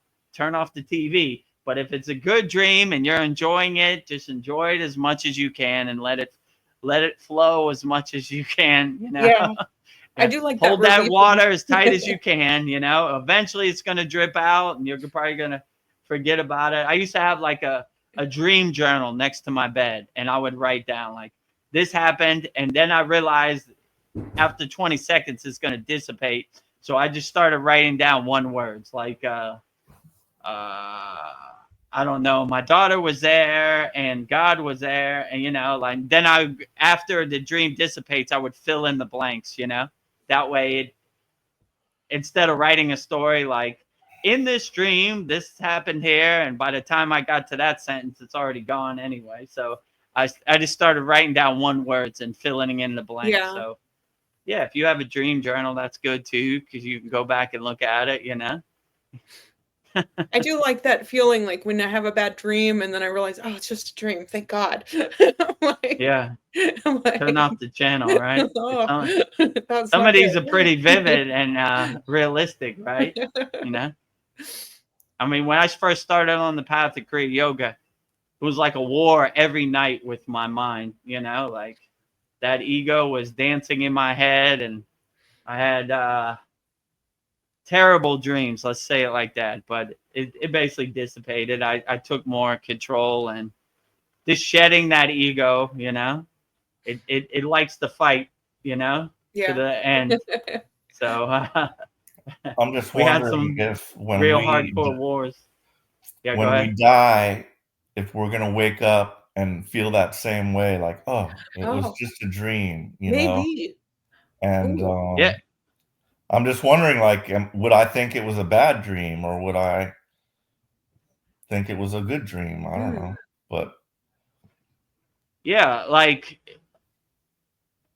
I mean, once you're able to ascend from the Maya delusional world, you might be like, "Whoo, that was a crazy one, right? That was a Yeah. crazy reality, right?" But I mean, once you get to that state, I think you even shed like trying to make sense of it all. Like the way it was conveyed to me that when you transition from your physical body, you want to be in such a state of bliss so you don't carry any baggage with you, or nothing matters. I like when Veronica told me, Ananda Mai said, "Oh, look at you. You're in such a high state of samadhi, you can't even feel yourself." And she was like, "It doesn't even matter, right?" So most of these things you're trying to make sense of probably don't even matter in the end, right? Just travel light, put a big smile on your face, and ascend and enjoy the roller coaster for the ride it is. The roller coaster goes up, it goes down, it goes to the right, it goes to the left. But when the roller coaster's over, you're like, "Whoo, man, that was intense," But I'm here on the other side. I made it, and my energy never dissipates or never dissolves. It continues in a different form, and been there, done that, But not attaching to it, just enjoying the movie for what it is. And when the movie comes to an end, you say, "Okay, well, that was interesting, but my energy transcends on," So always transcend your physical body in a blissful state. Don't try to carry anything from this Maya delusional world into another realm. It doesn't serve you, So take the trash out, throw it away. Travel light, my friend. No Yes. baggage, With a big smile on your face. I don't see how you could go wrong. So yeah, I have the feeling that even your thoughts of trying to make sense of it would dissipate anyway. So you would begin to see that making sense out of something that is over, and you're basically turning the page. So yeah, I would just say it really doesn't matter, whether it's a good roller coaster ride or a bad roller coaster ride. It's the roller coaster ride you signed up for, and just enjoy it for as much as you can. So yeah, I would have only blissful thoughts if possible. If you could know what a blissful thought is, So that's how I plan the transition, with a big smile on my face, no matter how it ends, And they say this in the Tibetan Book of Dead. They say the way you transition is how your journey is defined. So they say go into the clear, which is basically transitioning with a big smile on your face. If you carry this junk with you, you might have a rough roller coaster ride. You might see some things that you don't want to see, or, you know, if you have, so I wouldn't transition in any state of fear if possible, you know, like that might make your ride bumpy, you know, or Mhm. or not to your liking. I would just shed all those, all the every single fear you could, right? No matter what pain or suffering you're going through when you end your life, don't leave that behind, right? You know, leave your phone at home. You know what I'm saying? Like, don't take. None of this serves you in a different realm, I would say. So yeah. So you basically define how your transition is going to be. So I would be like the Buddhist and go in the clear and make your transition as blissful as possible. So you don't have to go through the bumps that are unnecessary because you carried some you carried some fear with you in your luggage, you know. No fear, zero. Leave No it all fear. at the door. Check it at the door, right? This no longer serves me. I'm not taking it with me. So should I tell you what like disturbs me? Because I don't Yeah, know you if can. I should get into this, but when I think about what really is, it's nothing. It's the void. And Mm, when I think about God, I want to think of God as like being a partnership of two, like male and female, so that God is not alone. But what mm, scares me is just thinking that it's just one and it's alone. And that's, all of us want companionship. We don't want to be alone, I think. mm. So it just kind of scares me that maybe I'm all that there is and I've made all this shit up. And I made it up Mm, because I was lonely. So that mm. is kind of my biggest fear. Yeah, but I would see the beauty in the oneness, right? The oneness and the wholeness. When you see the beauty in it, how can you be scared, right? Like, yeah, I understand what you're saying. A lot of people want companionship or a partner or somebody to ease the pain of the ascension. But if you really see God inside you as you, like you see yourself as a drop of water in the infinite ocean of bliss, you see yourself as a spark in the divine sun, the infinite sun, and you see yourself like just merging back with the source and the beauty in that, then you probably shed all this fear because the oneness is the beauty of it. I would definitely say. I mean, in our Kriya yoga practice, we do everything in a non-dualist perspective. We do it in a oneness perspective. I am the source and the source is me. So when you, congratulations, you won the divine flight. You're merging with the source. You are, your identities, your conditioning, everything will be dissolved and you will return back to the infinite father of the source. I see that as beautiful. I don't have no fear in it at all, you know. I welcome it. Most of our yogi songs are that, right? Arut Param Jyoti, uh Trayambai Yaja Mahe, you know, reinserting ourselves to the source. We're taking the divine flight. We're going home. So yeah, I mean, like I said, I wouldn't have no fear about it, you know. I wouldn't try to understand it. I would just enjoy the golden flight for what it is, right? Travel light, my friend, and welcome it. So basically, all of our bhajans, most of our bhajans are just about that. They welcome death. Babaji says in the voice of Babaji, death is a joke to me. I am the death of death.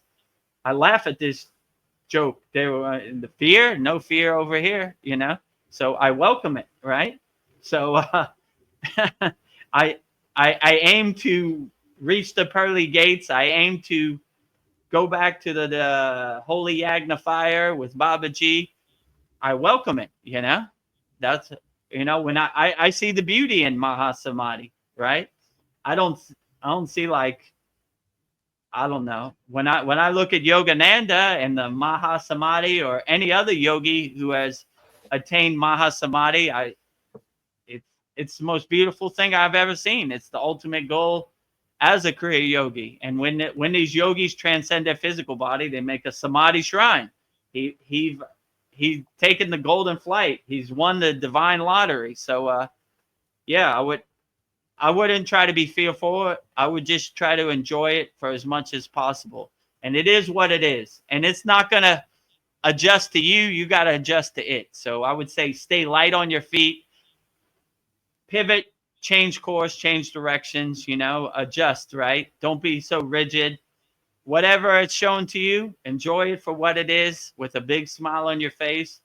And I don't see how you could ever go wrong, you know. And this fear, in my perception and my intuition, is not going to serve you at all in the other dimension or the ascension, let's say it like that. So I would shed all fear at the door. I would leave your shoes at the door. They no longer serve you.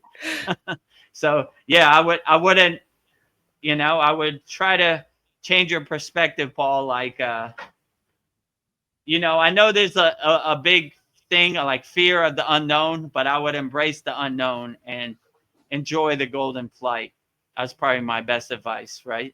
You know, no matter what you see on the other side, no matter what you hear, what happens, enjoy it with a big smile on your face. And I don't see how you could go wrong. You would ascend peaceful and blissfully. Now, if you start fearing, you might see some things that aren't to your liking. Let's say it like that. But if you have no fear, I think you go straight into the clear and you take the lightning path without all the speed bumps and the mountains to climb. So if I had a choice, I would say zero fear in your baggage, you know? So this is a blissful thing. The universe is giving you an audience. There should be nothing to fear about it. You enjoy the show. Sounds like a plan. Maybe we should answer some YouTube questions. We've been going on some rants. Are there any? There are no. The last comment was Sandy's, and she says she is a Canadian. Canadian. That's what I like. We're Americans, not Americans. We're Canadians. Right, exactly. Yeah, so anybody who has a question about my lineage or a question about anything, don't be shy. Put it in the YouTube chat. Now is your opportunity. Yes, you know? Ask away. So anybody out there in YouTube land has their ears open, now is your chance to ask Vedagurudev. Well, so I always get like tingling in my head, but lately it feels like electric shock. Like it's even happening right now. And I'm wondering like if it's like I always like wonder if somebody thinking about me. And the only thing I've done differently, I was like I've increased my I got my mala beads and I've been doing that 108 times, like certain mantras. So maybe that's like increasing like this electricity popping out of my, I don't know, it's just like it's bigger. I can feel it's not hurting me, but it's just like, I don't know, when you increase your sadhana, do you just things like that happen? I don't know. What are your thoughts? Yeah, so these are good confirmations. Like I used to question this also, like what is this tingling? You know, I feel like my cells in my body are pinching, like someone's pinching it, which yeah. I used to not like it, but now I enjoy it and I welcome it as much as possible as like a divine confirmation that I'm on the right path, you know, like or you feel blissful for no reason, or these are good confirmations on the path, you know.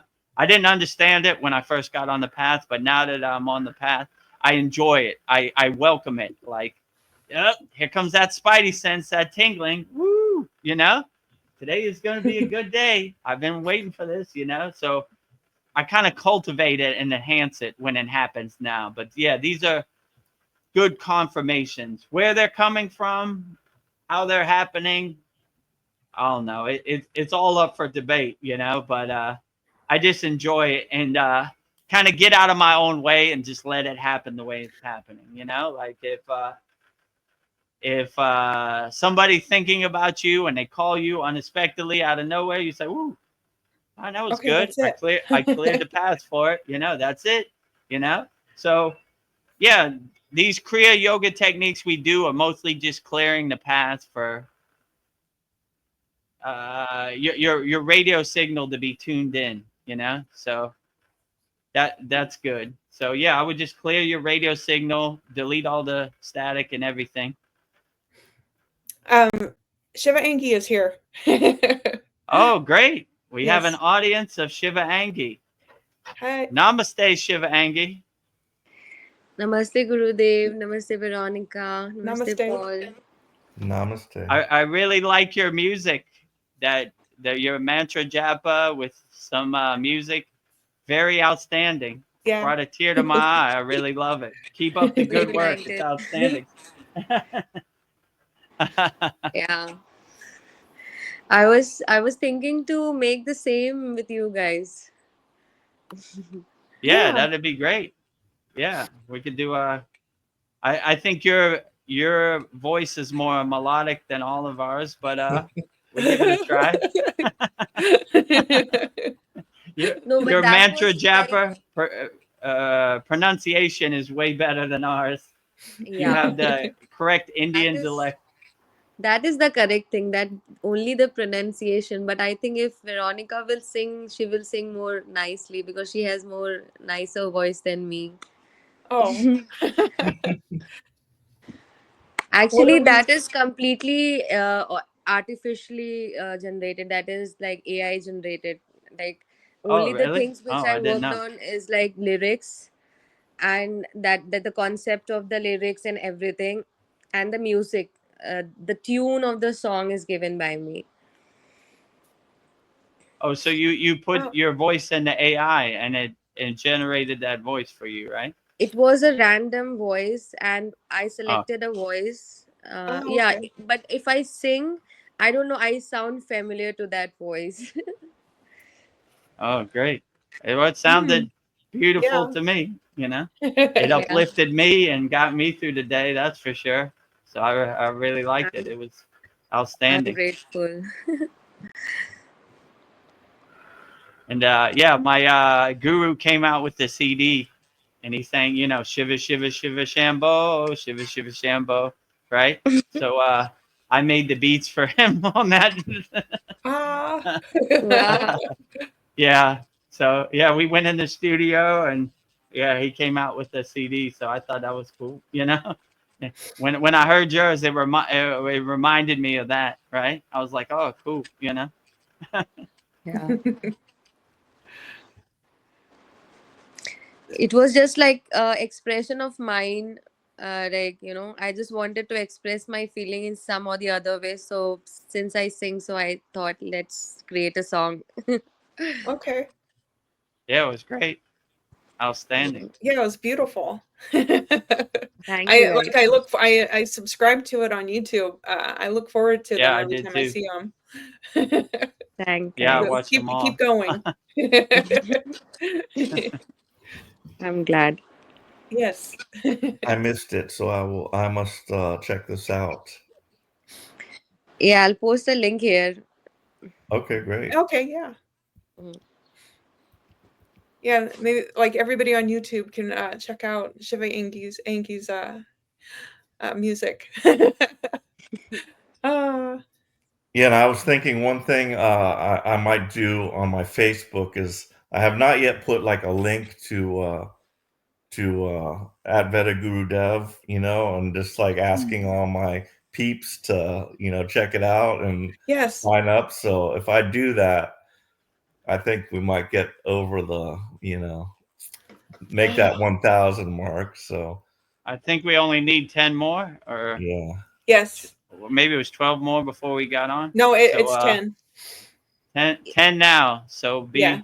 if you haven't subscribed, be one of those 10 to get us Yeah. over the hump. Count down to 10, right? Yes. I can make it 5 from my side. Oh, Okay, yeah, give outstanding. us 5. Yeah, I Yeah. gave you 5 today itself. So add Vedagurudev. So we Yeah. only need 5 more, Yes. right? Help get us over the 1,000 mark so we could be monetized or super chat or whatever, Yeah.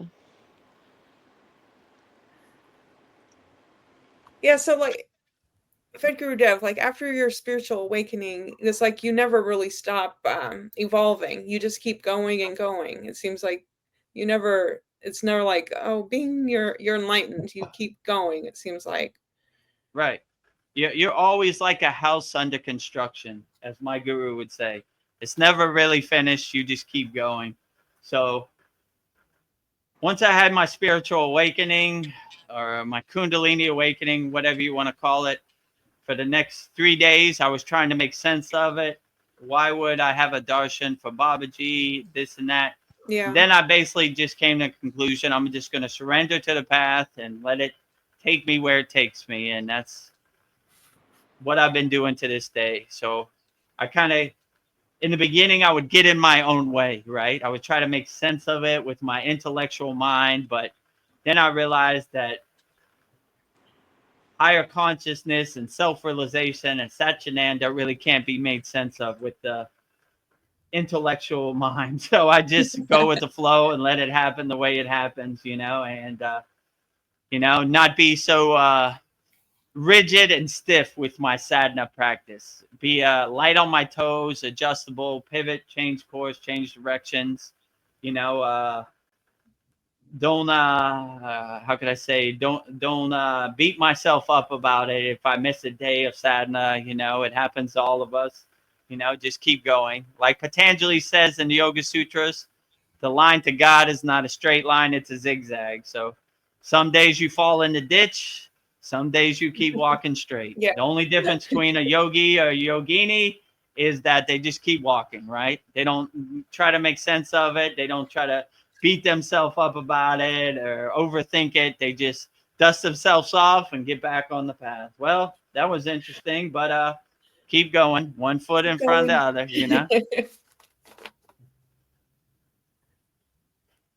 So, every day is a test as a yogi. Yes, every day. Vedagurudev, all enlightened beings included, right? It's not all blissful peace and harmony and ananda and enlightenment, It happens to the best of us, but we just keep going. That's the only difference, Yes. So, Shiva Angi, were you saying you wanted to do a song? Is that what you were saying? I didn't quite understand.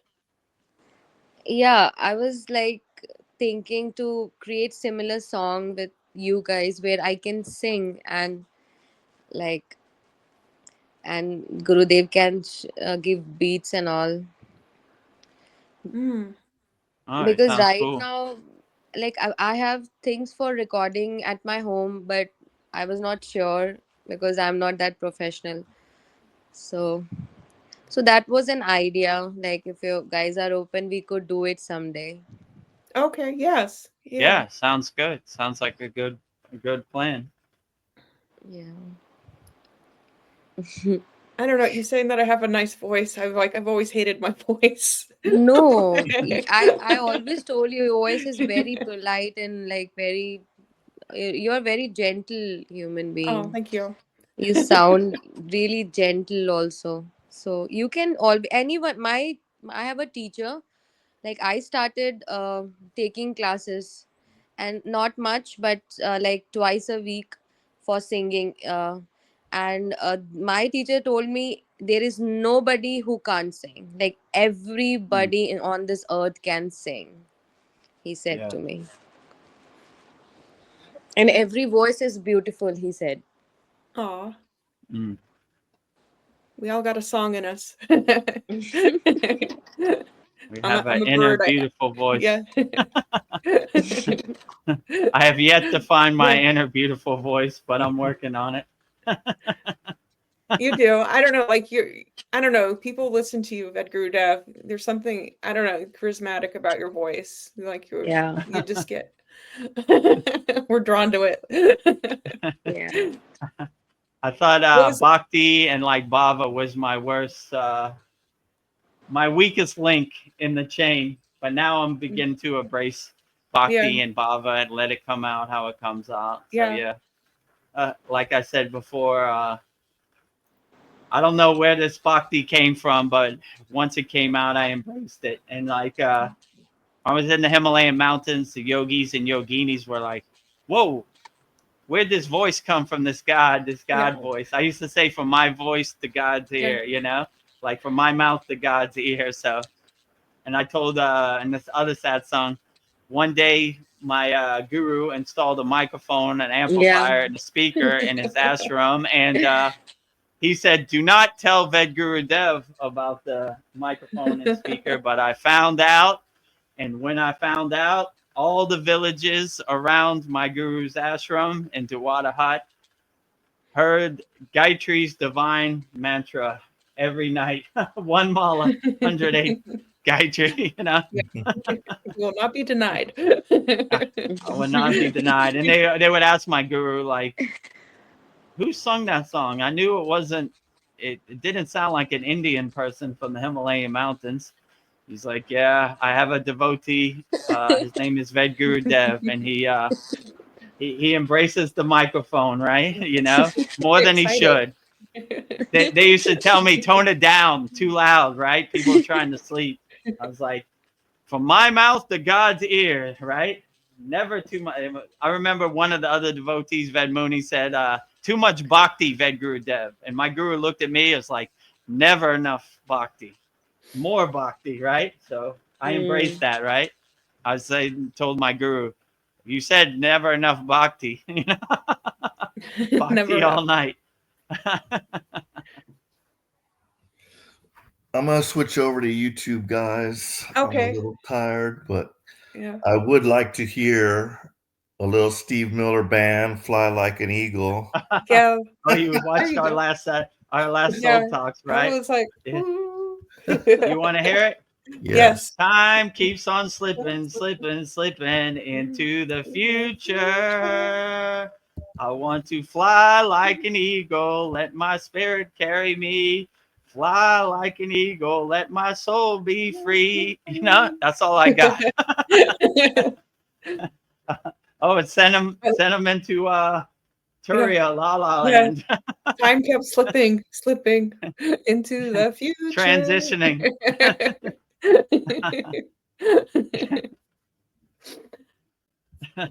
I had a crazy thought, but I was thinking like animals, they like choose us, and maybe like there's a big line to be reincarnated. It's like so maybe like reincarnating as an animal is like a shortcut, and if like somebody really loves us, and like maybe they'll be like they'll become our animal. Maybe that's like a way to like be with us, is like to become our animal. Or yeah, so I was just thinking animals teach us to love without conditions. I was just thinking animals are really spiritual. So I don't know, I was just thinking maybe that's, you know, a shortcut to reincarnate here is to come as an animal. So yeah, well, how could I say this?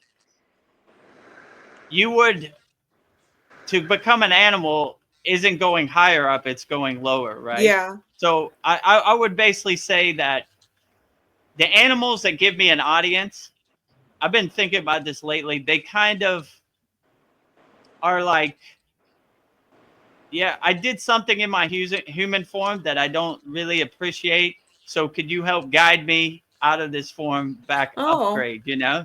So like, yeah, I mean, that's just my own intuition, but like, yeah, so I begin to think like these animals that always give me an audience, they're kind of like, when I transcend this form, I think I've seen enough in this form, so I'll help guide you. So give me the the vibration, the vehicle to get to a higher plane. So Yeah. yeah, I would definitely say, in my intuition, all the yogis and yoginis, they're trying to go as far on the spiritual path as they can in this incarnation. So they go further, you know? They're not going backwards, they're going higher. So that's why all these sitas and everything, they had all these inner alchemy techniques and to extend their life, you know? They do everything to go as far as they can on the spiritual path. Eat right, think right, you know, everything. So they can make as much progress as possible. So if they do reincarnate, they come back in a good situation, like a traditional yogic family. You know, they don't.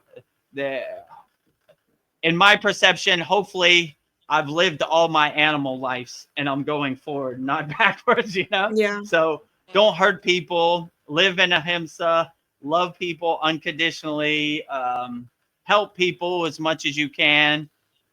All sentinel beings, animals, bugs, birds, everything. Help them all. You know, if you have some food, give it to them. You know, it goes a long way. So, like, yeah, I would do the best you can in this incarnation. So you don't go backwards, you go more forward. Let's say it like that. And if you, Yeah. in my opinion, if you hurt people or murder people, you might come back as like a rat or like a bug. And you Yeah. know, if you ask me, you know, and that's Yeah. just my intuition's telling me now. But yeah, so I would do the best you can with the tools you got in this life, and go as far as you can and help people wholeheartedly with no expectations. Selfless service. Go out of your way to help people and love people, feed people. Then I don't see how you could go wrong. You would level up further. You wouldn't go backwards, you know? So Yes. I think, in my opinion, the animals are asking for more my help than they're giving me help, you know? Mm.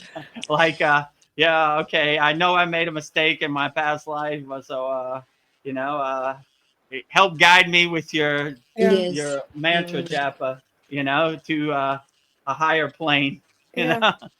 Maybe animals So, are our greatest teachers. Yeah, they yeah, I are. would definitely say, like, you know, there's stories about Agastya. He traveled with all animals. He didn't even like human form. He liked animal energy. And, you know, like, as the story goes, when Bogart Antar sent Babaji to see Agastya, he didn't eat for 40 days. He wasn't going to eat until Agastya showed himself. And when no one was around, Agastya showed up with all his animals, you know? So, yeah, It's all about the consciousness. Like, if you have mm, a cat or dog at your place, and if you give them a personality, then their chances of becoming human are more in next yeah, life. And if you do things which are not good as a human being, like Vedagurudev said, murder or killing someone, so these are the things which lower consciousness people do. So next life they can be an animal, like that, a yeah. very lower conscious animal. Yeah, I would definitely agree with you, Shiva Angi, you know? So, Mm. yeah, if you have a cat or a dog, give them a good personality. Yeah. Let them think they're human, right? So it makes Yeah. their a transition, their ascension to human a lot better. Give them a good name, give them a personality, let them get their wings, let them ascend, you know, level up. They'll thank you in the next incarnation.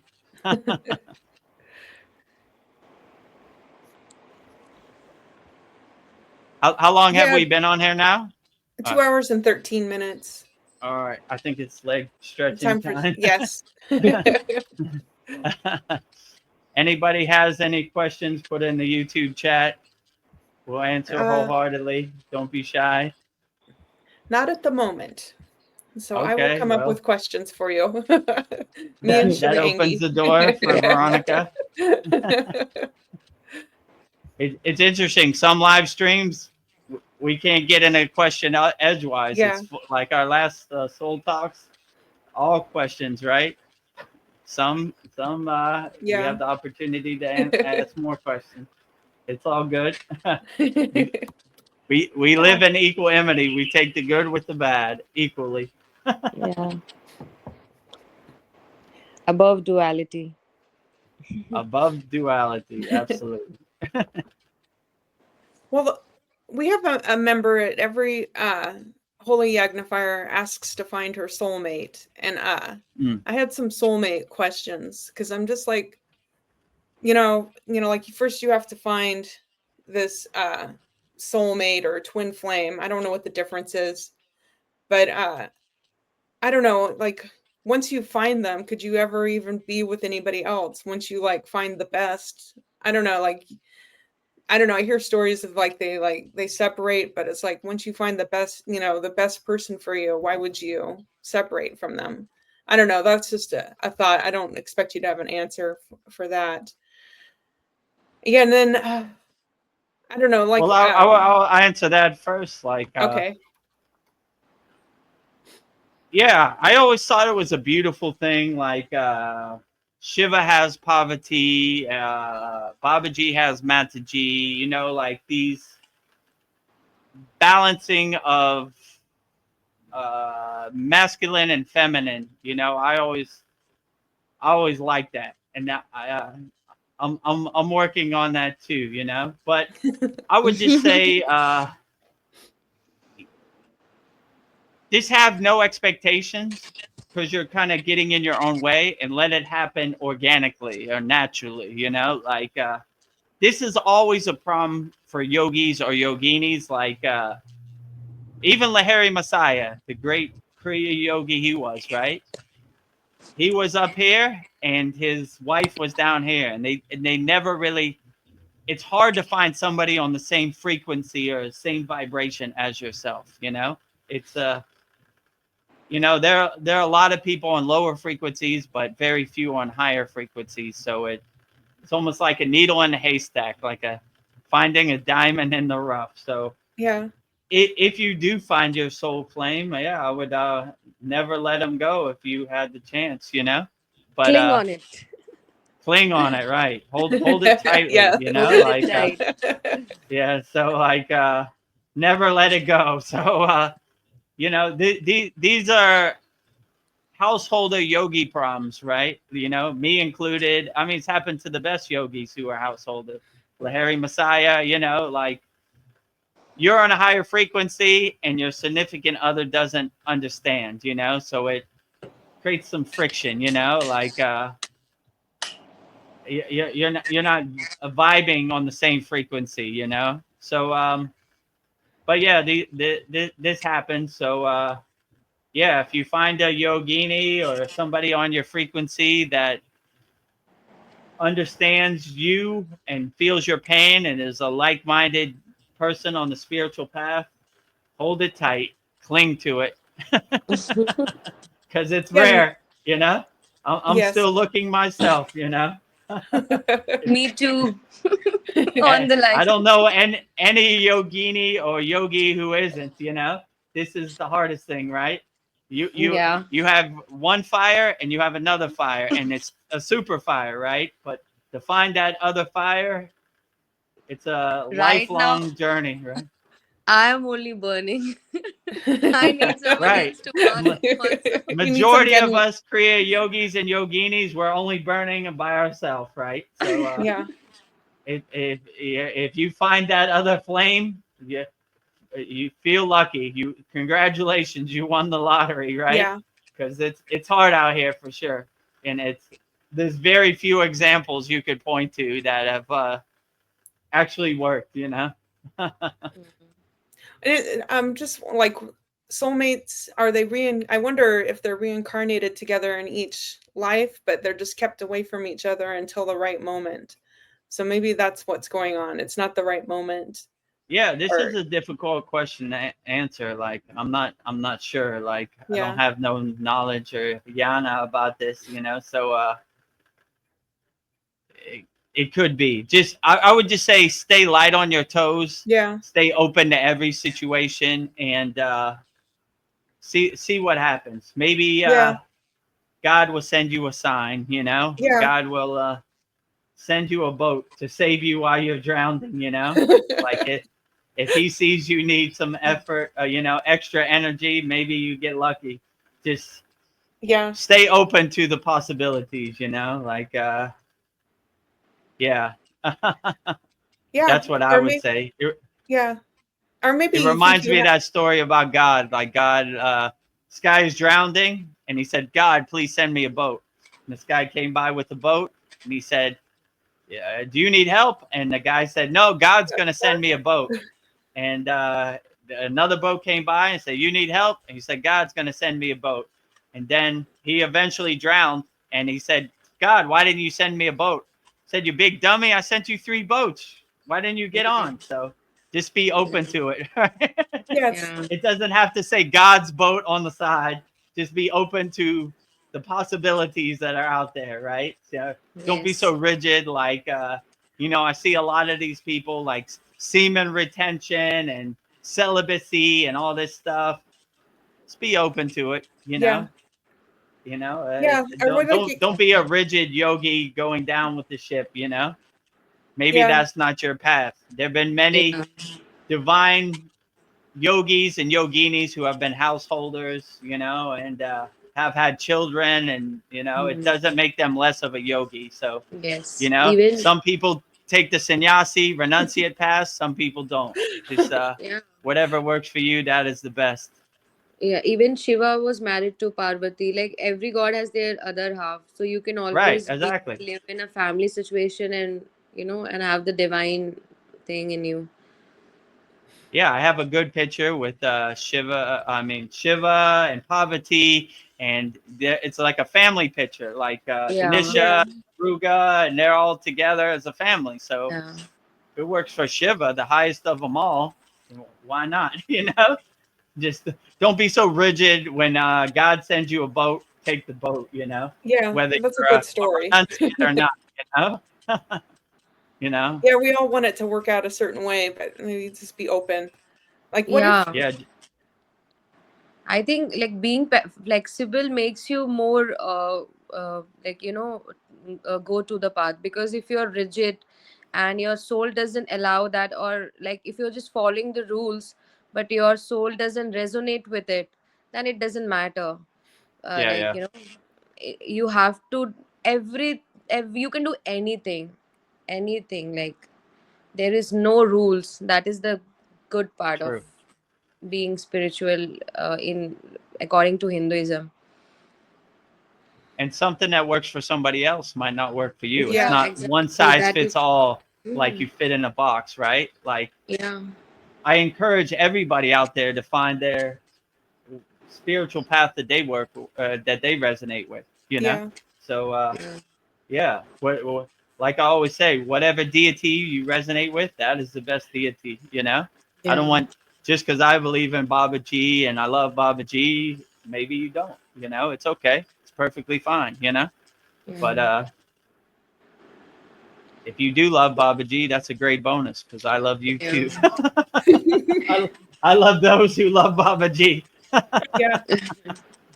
I don't know. and And then, Mataji too. I always yeah. leave Mataji out. I can't Yeah. forget Mataji, Yeah. right? She's the other half. Mataji is like angry sitting. You left me, She's huh? like, yeah. Give me My some guru love. always used to say, like, he gave me mantra diksha for Mataji, right? And I gave it to Veronica also. And he always used to say, you will see Babaji 10 times before you see Mataji once. So, like, Mataji's always in the background, always pushing Babaji to the front. So, if you have an audience of Mataji, it is true a blessing, right? It's a true thing to embrace. And if Mataji gives you an audience, you know, like, yeah. So, I definitely embrace Mataji and I don't want to leave Mataji Yeah. behind, right?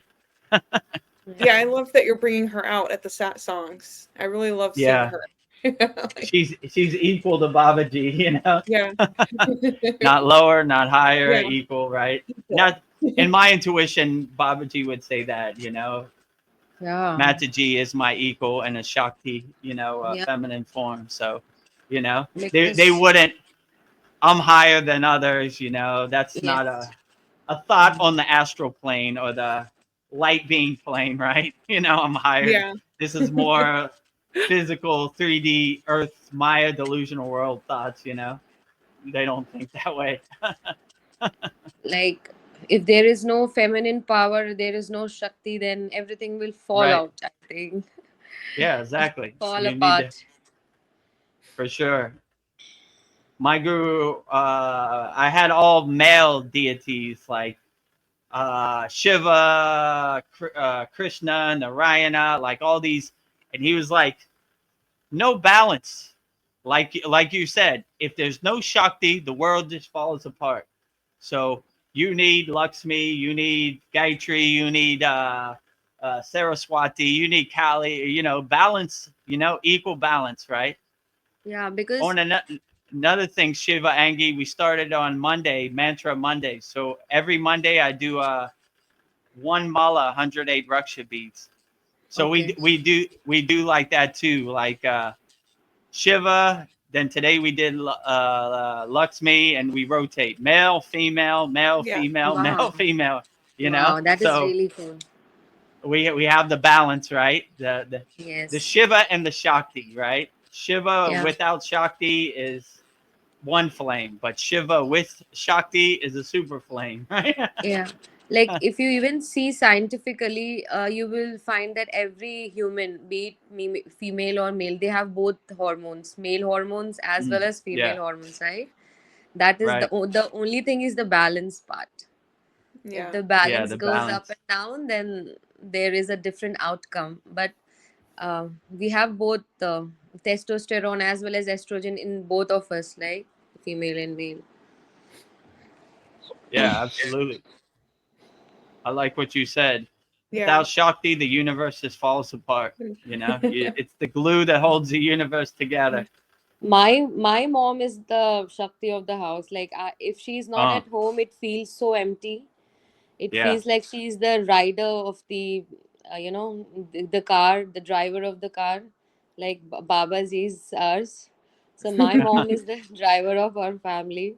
If she's not at oh, home, it feels like, oh, something big is missing. yeah. Yeah. And I can't replace her. Definitely. Yeah, and another thing I was thinking about soulmates, like what if they're waiting for the other one to make first contact and nobody will make the first step? It just seems so futile because you like maybe this is like soulmates, they just don't want to ruin things. I don't know. I was just thinking that maybe that's what's stopping soulmates to get together. So they don't want to ruin it. Like, I don't know. I It's would just definitely say live as a free bird. Don't Mm. overthink it. Just do whatever you know. Don't miss the opportunity, right? So if the opportunity's there, just go for it. You know, I would okay. say, you know. Like I also have this question, Gurudev, that how can we know if someone is our soulmate? Because couple of time I had like came across with people who are exactly like me, Mm, exactly like me, their life's event, how they think, feel, perspective towards life.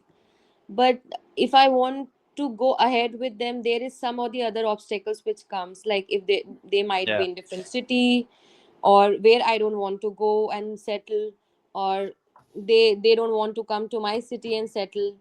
So so I think they are not soulmate, right? Because if soulmate comes, all the puzzle will fit together, right? right. Yeah, I mean,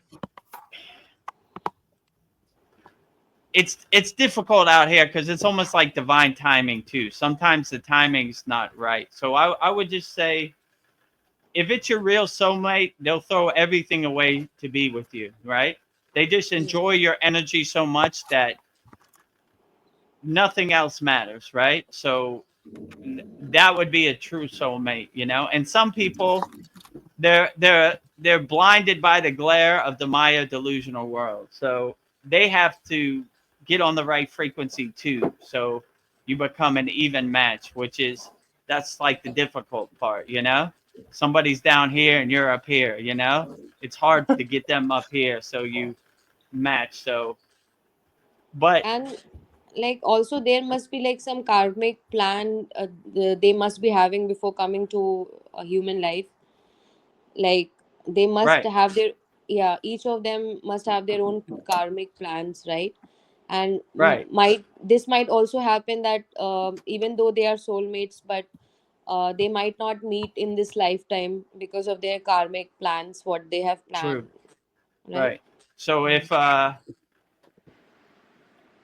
this relationship stops your cosmic plan from manifesting itself, maybe it's not the right incarnation or the right timing, you know. So that's true. There's a lot of factors that got to come Yeah. together, you know, for all the pieces of the puzzle to fit together, you know, especially when you're on a higher frequency, a higher vibrational, you know, being, you know, you more safeguard your energy from energy vampires stealing your energy out there. I mean, if you're on a lower frequency, it doesn't matter. You just do whatever. But Mm. once you have higher energy, you're more understanding about the cosmic plan out there, and it's hard to get somebody to go along with that plan. You know, Yeah. especially Yeah. if they're on a lower frequency, they only see the Maya delusional material world. They don't see the higher awareness, the higher consciousness, the self-realization, you know, all this. So yeah, it's a difficult thing, but I'll Yeah. definitely say all yogis and yoginis go through it, me included. Yeah. Yeah. Lahiri Messiah, everybody. Me So too. b- being a My householder is not an easy job. yeah. No. Being a yogi or yogini. My name is Shivangi, and Shivangi means Parvati, and Parvati Mm, has to take a lot of life to meet Shiva. So that is why I am struggling. I'm giving it this scenario because my name is Parvati and I need to find yeah, my Shiva. Like, you know, Yes. right. so, and it's tough to find Shiva. Oh, it's tough. Yeah, like Yeah. like you said before, Shiva's a wild man. He's a nomad. He's dancing around the cosmos to catch him and lock him down. I don't know. It's hard work. I don't even think poverty could do it somewhat, but yeah, these yogis, they're nomads. They're I don't know. They're out there. So yeah, getting them to see the forest with seeing the forest without seeing the trees. That's how most yogis live, right? So it's hard for a sannyasi, a renunciate, to accept a significant other, and you know, and so I agree with you. Shiva, Parvati is always waving at Shiva, and Shiva's out in the Yeah, cosmos dancing around. You know, yeah, hello, I'm here, I'm here, I'm here. You know, yeah, like what? I don't hear anybody. There's nobody here. yeah. Well, She didn't has she? to take So, 3 lifetime. Like she has to take 3 births to meet him. You know, yeah, Matlab, to be there you with go. him. Right. I don't To have this meet, much time. I can't. right. I'm very desperate now. Who has this much time, right?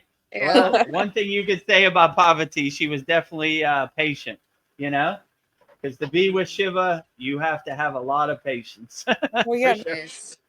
She gave up everything to be with him, and she was his first Yeah, disciple. She she was a She, princess, and yeah, yeah.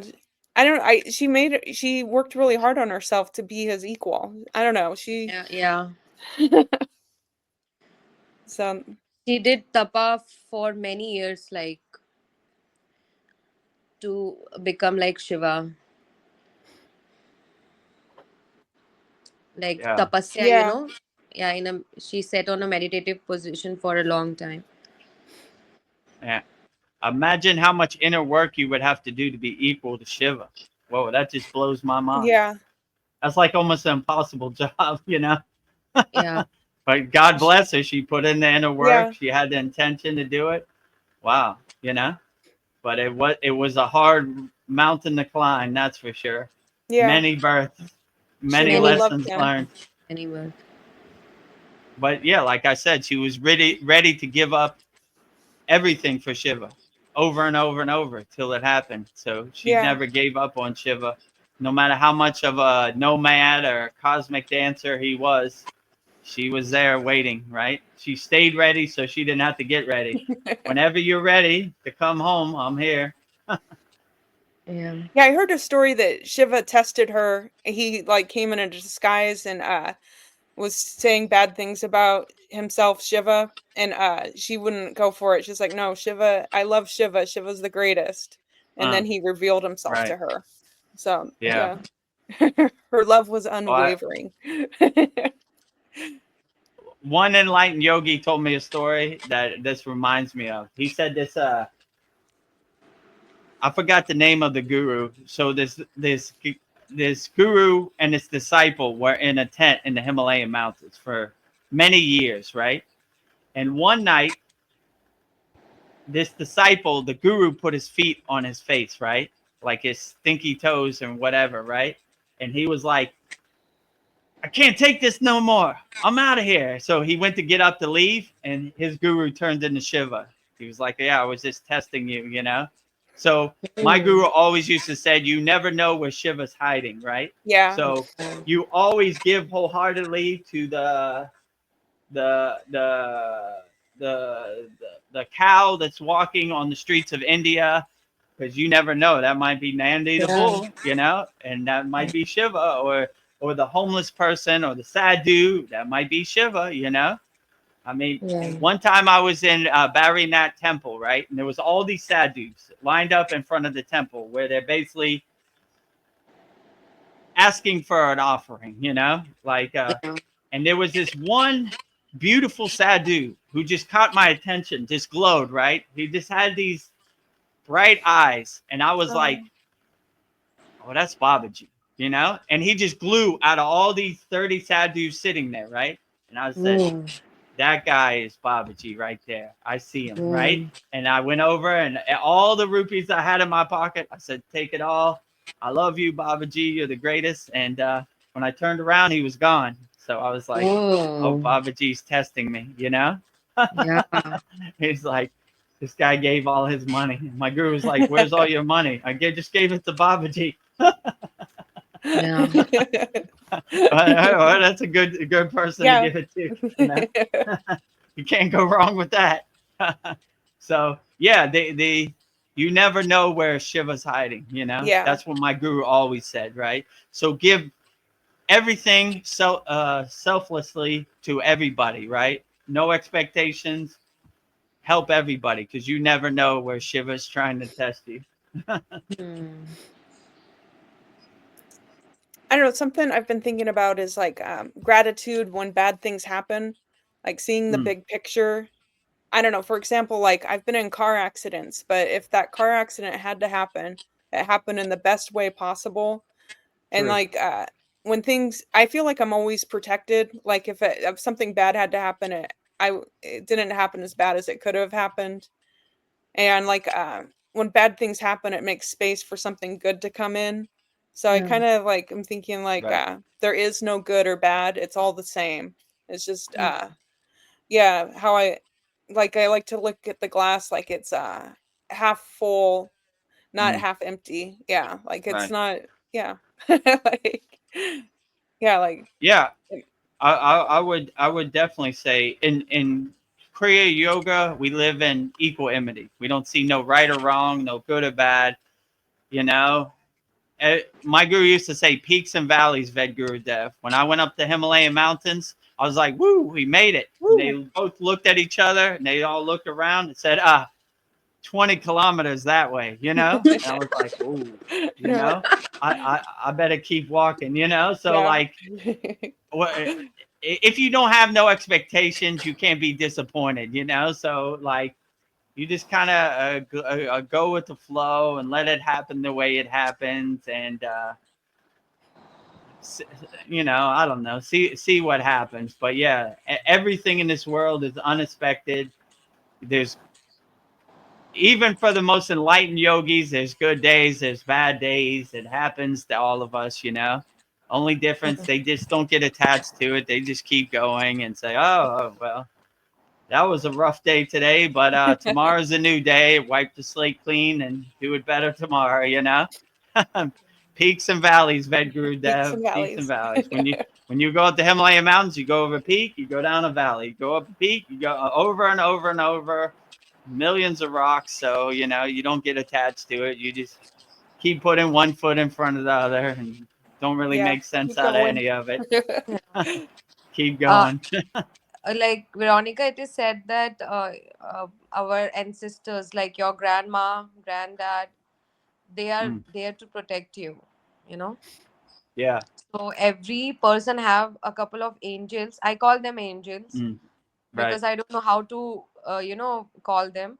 So they are there. They might be real angels or they might be your ancestors who are Yeah, there to protect you. But the only thing is that people never acknowledge them. So they are just True. sitting around. Once you acknowledge your angels that you are there to protect me, and whatever you are in, any problem, if you just tell them, I am leaving it on to you, I'm Right. just leaving it on to you, and it's your duty to protect me. Once you acknowledge, they will start working. True. And this really mm, works. This really has worked for me in the past. Like whenever I was in danger or whenever I felt that I couldn't do it, so I just left on them. Like, it's your duty. You should be protecting me. Take care of the issue, and they did Yeah. every single time. They did. So start acknowledging your angels. I call them angels yeah, because they are like angels. So this is what I do. So you also Yeah. start acknowledging them and just ask them, Ki, I'm leaving it on you. Just take care of the issue. And they will do it. And they will do it on the like the best possible way, you know. At Right. first you might think, why this way? But later on you will realize that this was the best way for me, you know. Right. Yeah. right. I agree with you. Like, many times I have a darshan of people I didn't think were my spirit guides or in my soul family, and they made themselves aware. Like, let's say, like archangels. And now when Hmm. I do my puja, I pray to all them, right? And Hmm. not asking them for anything, thanking them for the job they do. You're doing the Hmm. best job out of everybody. Keep up the good work, you know? You Yeah. know, if I need you, I'll call upon you, but hopefully I never need you. So keep Yeah. on helping people out there. So yeah, but I agree with you. Once you start acknowledging your spirit guides or your ascended masters who are helping you, then things start to fall in line. Pieces of the Yeah. puzzle start to come together, and they, like you said, they're basically waiting for you to wake up to them, Acknowledge. right? Yeah. Yeah. Right, acknowledge them. So once you acknowledge them, that's when the real magic starts to Yeah. kind of work, and the pieces of the puzzle fall together, right? Like, you know, and in my case, when I had a darshan from some archangels, I was like, I didn't even know you were there, and they were like, now that I know you're there and you're waiting for me, let's get to work. So I add them to my long puja list every morning. Mm, Yeah. So if you're there, who's ever helping me out, I appreciate you. You're doing the greatest job of all, you know. And I listen to them. You know, if I go into some place and the energy feels bad, I don't go in that place. I don't try to make Hmm. sense of it. I just turn around and leave. I don't Hmm. just don't. It's almost like they're giving you a sign, like this Hmm. isn't going to be a good situation for you. So we don't want to be here. You know, okay, I get it. You know. I'm yeah, not going to try to question it. I just make a U-turn 1 second and go other way, go somewhere else, you know? Hmm. So, uh, Energy never lies and never. right. yeah. Yeah, Energy your doesn't lie. energy never lies. Hmm. Yeah, this is random, but like if I do ask for something out loud, it just appears. Like if I don't know, this is just simple, but like I can't find my car keys and I'm looking all over the place. I'm like, help me find my car keys. And then all of a sudden I find them. Yeah. Or like I need, yeah, if I just ask out loud, sometimes whatever I'm asking for, it just comes to me. So True. maybe my spirit guides are just waiting for me to ask. All I have Yeah. to do is ask. Like, Yeah. I'm sure of that. Like I told this story before in one of our Satsangs. When I was in the Himalayan mountains, I put my gloves in my jacket, right? And I did my sadhana. And when I went to put my gloves back on, there was one glove, but there wasn't another. So I'm walking all around the Himalayan mountains. Where did I drop my glove? Where did I drop my glove? Then I just got the intuition. I said, I think Babaji's playing a game on me. So I said, Babaji, I know you took my glove. Can you just give it back to me? I don't want to get frostbite on my hands. It's very cold up here. I need two gloves, not one glove. So I understand your game. I understand you're a useful, playful guy. But can I please have my glove back? I reached in my pocket and it was the glove, right? So sometimes they're waiting for you to acknowledge that too, So yeah, I agree, right? Like I'm here to help. I know yeah, you're it was stubborn a and you test. got a fat head and you don't want to get help, but I'm here to help. Yeah. Maybe I'll make you call me. All right, Babaji, I'm calling for some help. I need that glove. Thank you, Babaji.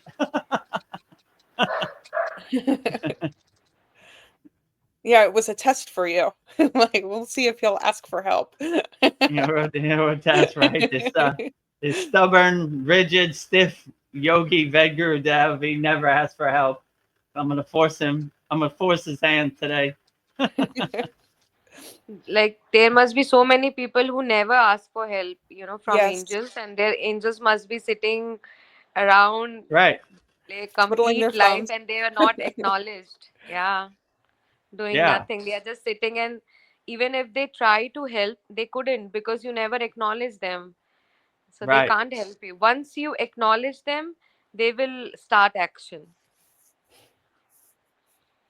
Yeah, Yeah. I agree with you. That's why all these Indian rituals like Prasad and like puja and all this, it helps waking up the deity. Like yeah, ringing the bell. When I put my deities asleep, I wake them up every morning. I'm acknowledging you. I'm ringing the bell. I'm giving you the jyoti. Like I'm acknowledging you. But yeah, you're right. 95% of the people in the world don't even acknowledge him. It's like an angel reading a magazine on a cloud, waiting for them to Yeah. acknowledge it. But when you activate the angels, then they're looking for the opportunity to get to work. Hmm. So you don't have to ask for anything, just acknowledge them. I appreciate the job you're doing. You're doing a great job. Keep up the good work. I Well, love you wholeheartedly. I love you. Kasan Lee, he was just here a couple days ago. He is back. He says, "Hello, Guru." Hello, Kasan. And then Kasan Lee asks, "Tell us about Shiva's dream. Does Shiva You're have a asking dream? me what Shiva is dreaming about right now? Is there a story about Shiva's dream?" I mean, Shiva Angi, if you know the story about Shiva's dream, if you're asking me what Shiva is dreaming right now, I'll just say from the yogic perspective, a God defined is a God can find. I have no clue what Shiva is dreaming about right now. That is above my Or pay grade. That is above my comprehension. So, Yeah, what is I Shiva's don't aspirations? Like, I don't think Shiva is dreaming because he's in still position. He's as still as anyone can be. mm, So he is not sleeping, he's not awake. Like, he's not dreaming. For sure, Shiva is not dreaming, but Vishnu is dreaming. And when mm, mm, Vishnu dreams, the reality is created. So whatever Mm. Vishnu is dreaming, that is the reality which is going on. Oh, So okay. Shiva is not dreaming. He's the still power that binds the universe. That is the stillness which binds. And Vishnu is dreaming, and when Vishnu dreams, things creates. You know. So Oh, he says Shiva that is a 24-hour day samadhi, beyond dreaming, beyond Kasanli, all. he says no, Shiva is dreaming he's us. Oh, Yeah, that's he's us. interesting. He's for Yeah. sure us, because that is why we say namaste, because we see God in Right. everything, right?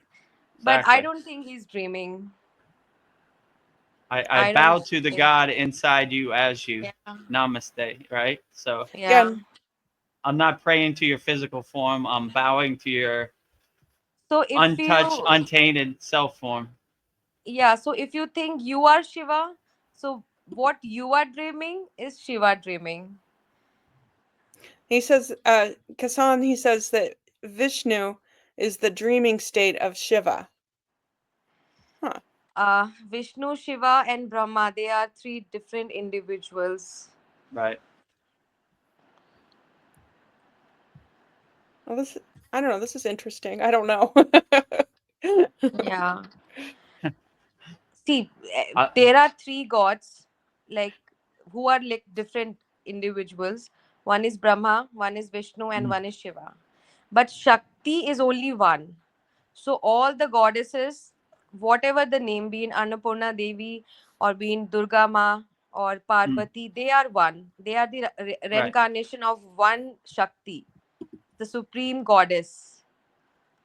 Oh, Yeah. Like, okay, I'll well, keep quiet. whoa. um, Kasan Lee is asking the guru, not you. Wow. Like, Well, well, Shiva I was, Angi has more knowledge about this yeah. than me. Like she's It's a okay. traditional Indian yogini. So the Vedic texts and the stories, she has way It's more okay. It's okay. I'll keep upbringing than quiet. me. my answer my Somebody answer is has brief, answered. Yes. right? Like a God defined is the God confined. I have no clue what any God is dreaming, right? I'm just trying to do Yeah. my own inner work. Yeah. Like, That's above my pay grade. That's beyond my comprehension. I make no claims I know what Shiva, Brahma, Vishnu, Krishna, anybody are thinking. They're way ahead of me, right? I got enough on my plate just doing my own inner work.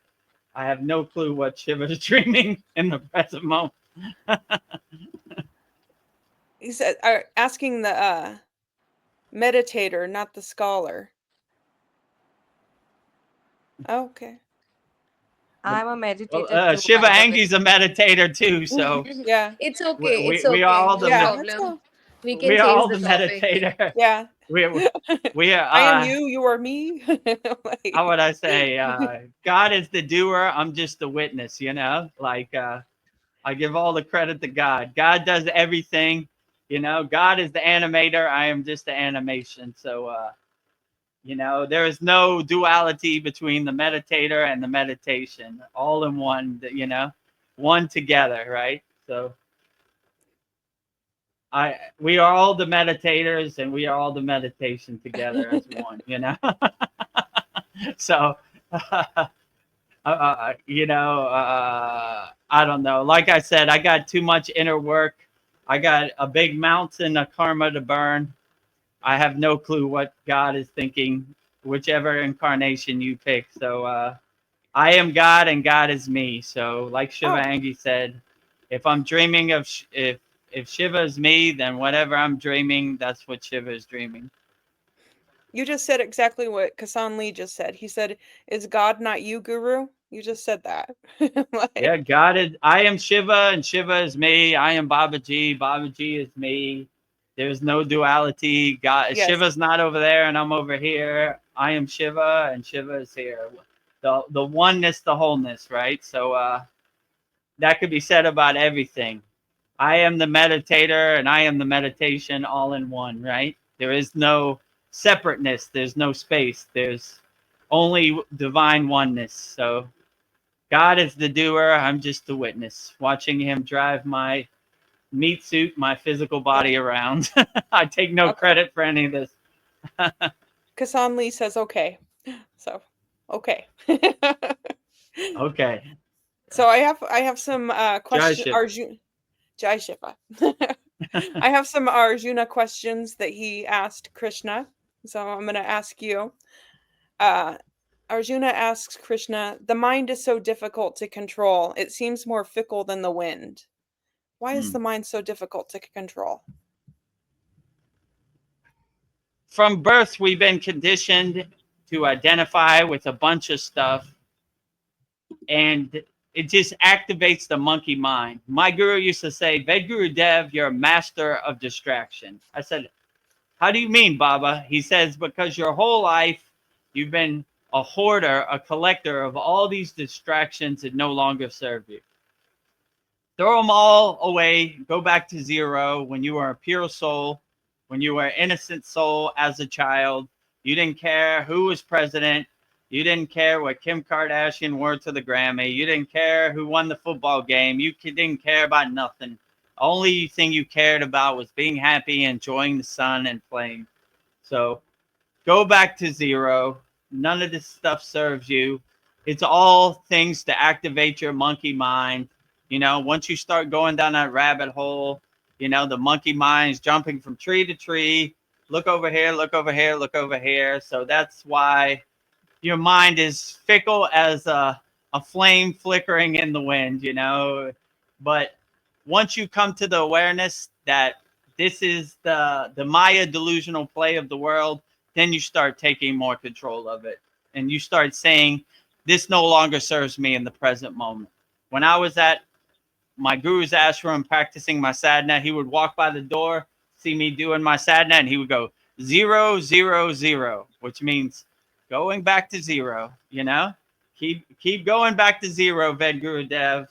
All this junk you have collected in your house, take it out to the curb and throw it away. It no longer serves you. Why are you collecting all these useless things to activate your monkey mind? Throw it away. He used to say, go down to your basement, open up all the windows, sweep out all the dust, clear all the boxes that are blocking your doorway to God, which Yes. going down to your basement meant going into your mind. All this junk you collected, all this monkey mind activation, this mental clutter you have, it no longer serves you. Throw it away. Go back to zero. Start fresh. When you were a young child, you know, enjoying the sun, being happy, you know, an innocent child. Like I like when Shiva Angi said in our Maha Shivarashi, she said, what was it called?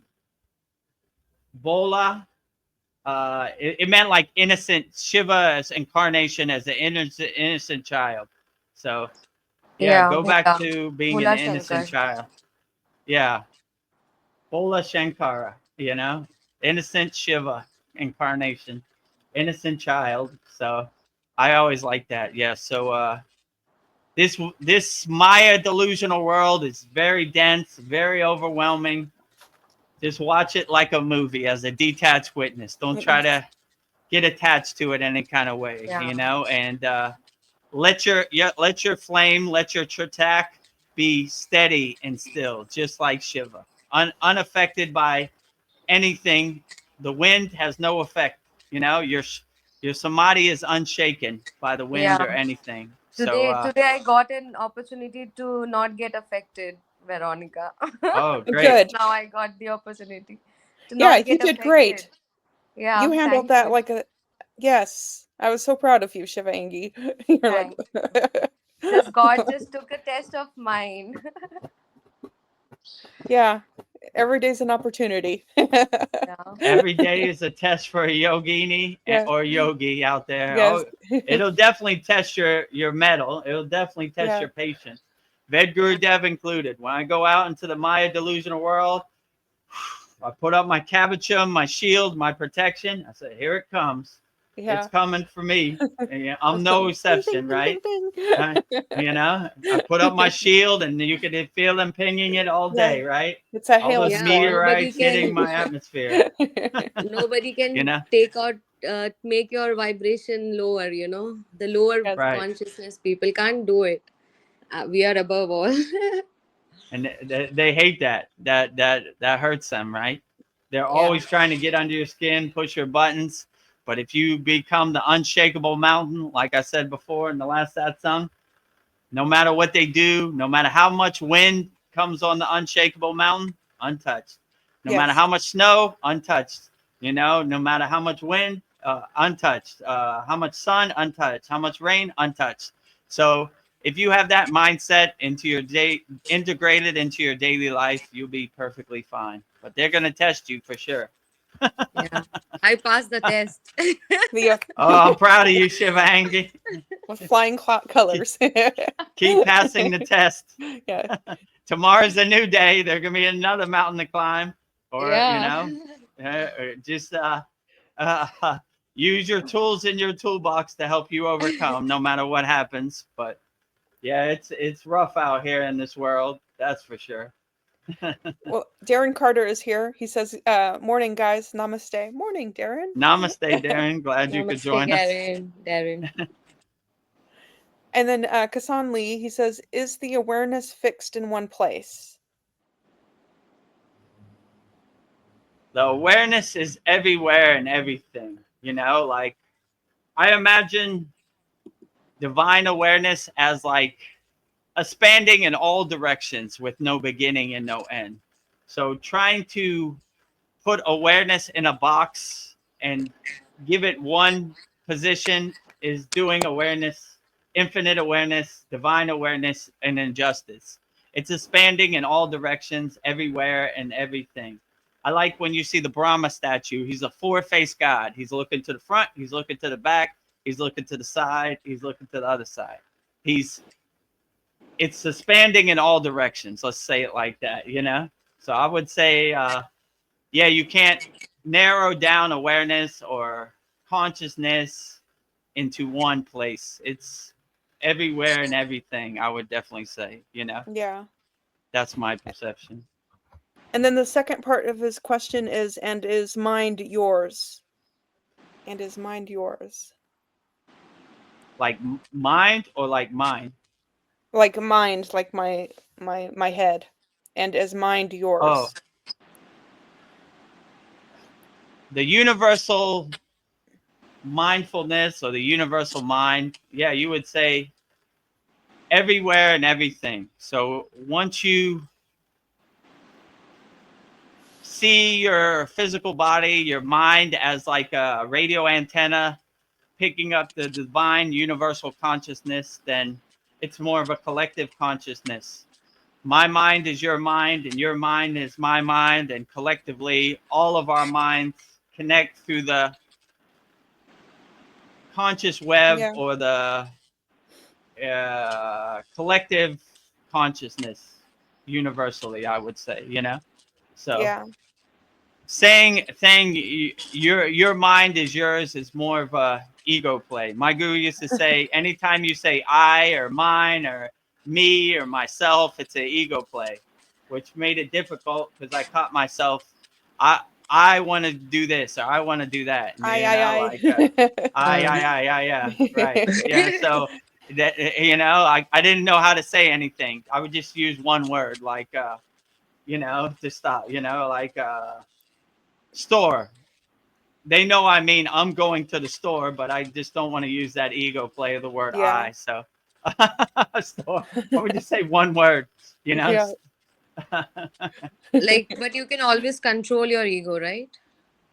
Yeah, I try to control it. I mean, like Krishna says in the Bhagavad Gita, it's always hiding behind that tree over there. So it's always hanging out. It's looking for an opportunity, but I'm more of aware of it than most people. Yeah, Let's you say it can like lessen that, it. I could dilute it. Can I dilute it to 0? Probably not, but 10% is better than 100%. So Yeah, exactly. I try to dilute it as much as possible, but it's still hanging out. It's always hiding behind that tree over there. Mm. Sometimes it uses other people as a vehicle, like my 15-year-old daughter or other Yeah. people Get under your climb into skin. the Yeah. back window of my house, you know. I catch it. I see you, you know. Ego climbing through my back window, right? Not here. I see you. Yeah. It can come in any faces, you know. Yes. Anyone. Yeah, it comes in all different forms. That is for sure. You know, Mm. if you think your ego's coming through the front door, you got another thing coming. It comes in all directions. It's always sneaking through the back door or hanging out. You know, so it's trying to come in some way. But if you're aware of the ego and the game it plays, it dilutes it a lot. Like, I see you. You know, I got you. I see you there. You know. Yeah. Yeah, I feel I gotta sit back and I don't know, stay quiet and just kind of sit back and observe and try not to get mad. Yeah. Don't Yeah. don't poke Just the bear. But it's just not the observation. You have to be the part of Leela as well, you know, Mm, without yeah. getting attached. You have to yeah. take Right. part. If you don't take part, like stagnant water gets rotten, right? Yes. Right. So you have to be like a flowing water. You have to be part of all the Leelas happening, but don't get attached. Right. You don't suppress it. You become more the detached witness. Like you acknowledge it, it's there, but you're more the witness, right? Like Yeah. you see the movie on the movie screen, but you're not an actor in the movie. You're Yeah. aware of the game or the movie, but you're Yeah. not attached to the ending. You're not trying to control the ending. You just let it happen, right? But yeah, you don't let the water get stagnant or just still, you know, you let it clouds passing in the sky. Let them keep passing, you know? I Yeah. see you. Keep passing. Keep moving. Yeah. Mhm. Kasan Lee wants to know, is it a fight to control, trying to not get affected?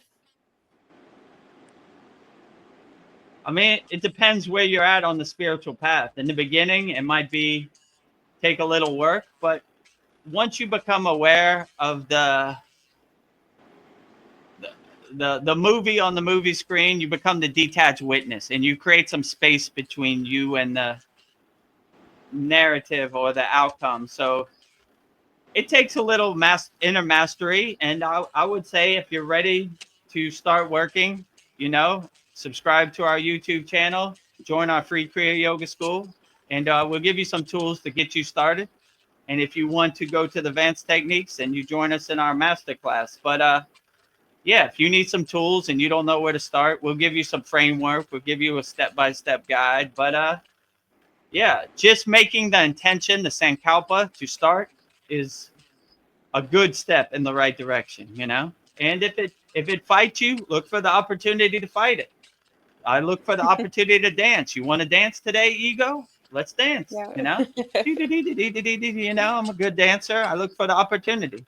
So when you become aware of the ego, then you're aware of the game that it plays. So you see the ego on the stage of the universe, right? Like, okay, I've seen this movie before. I know what happened. So let's get to work, you know?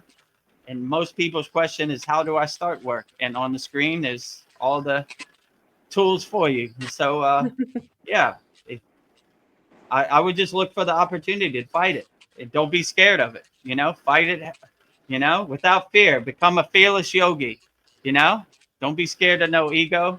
It's a lot. It's another day at kindergarten. It's light work over here, right? Yeah. So if you have Light that, work. if you mindset like, oh, you again, okay, let's fight. You know, I'm ready for you.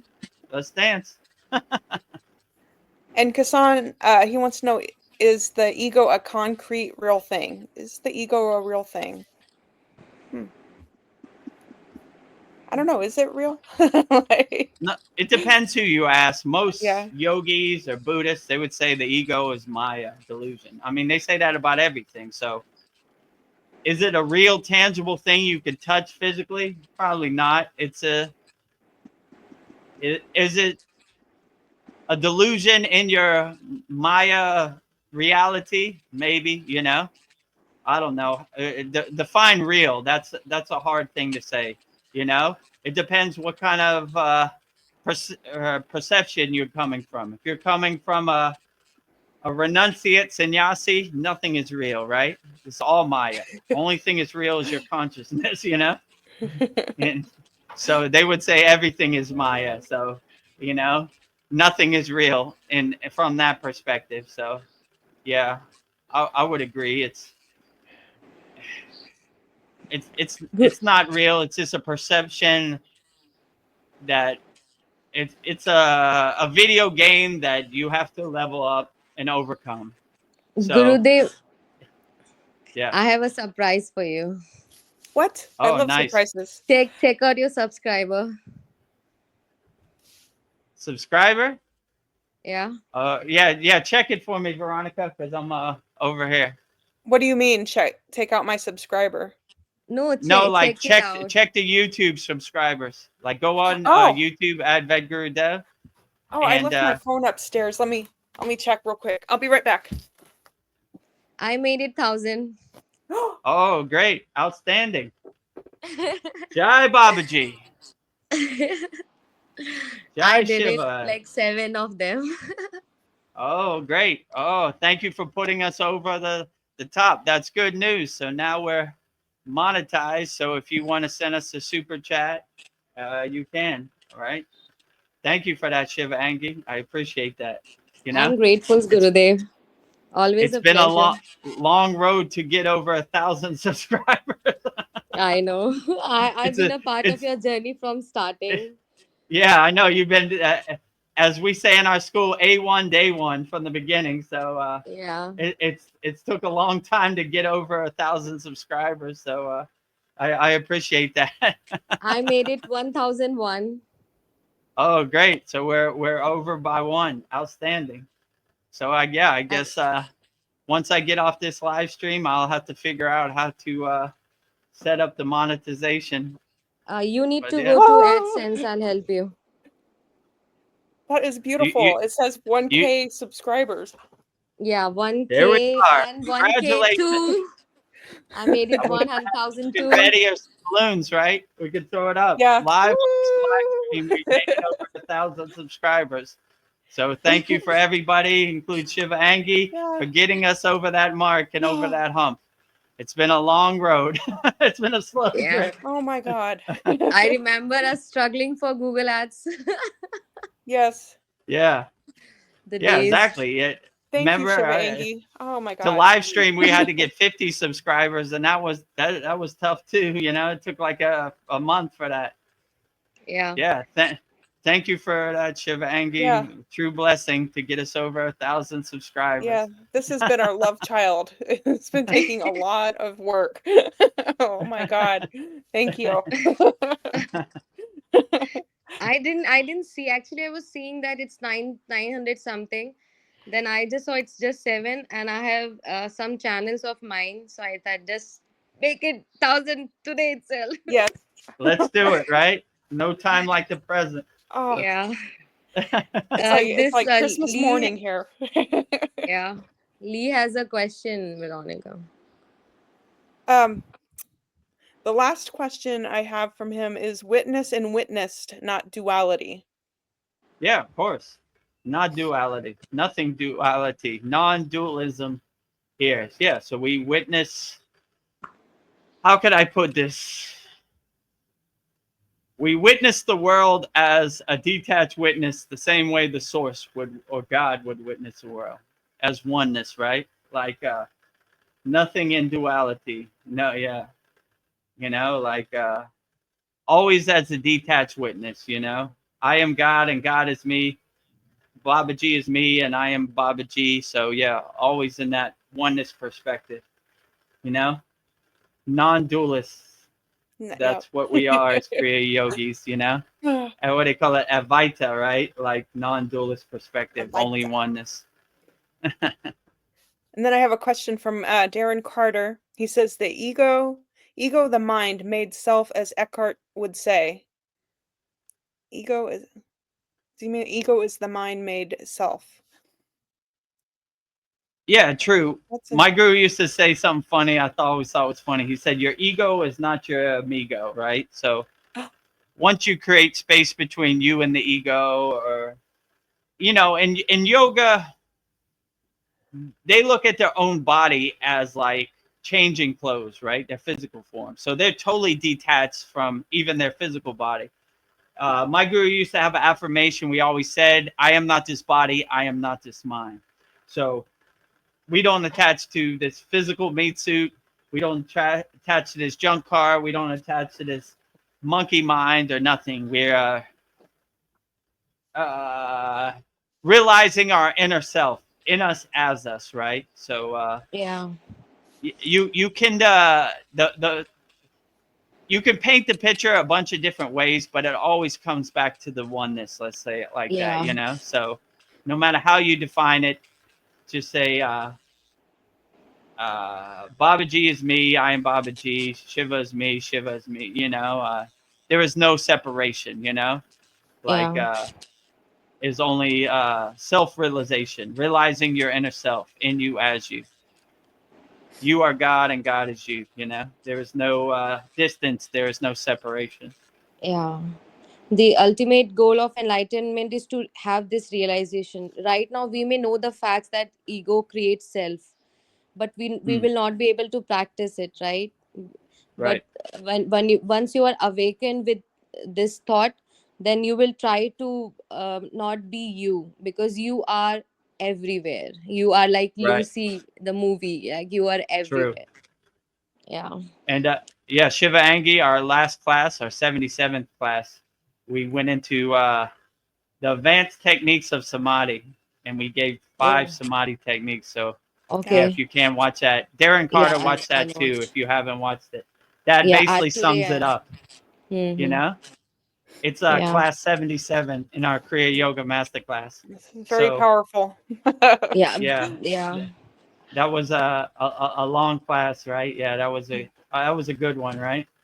Yeah. You're not going to find that anywhere else. Yeah. I sometimes feel that, like, if I'll start doing samadhi and all, I'll like leave the world, you know.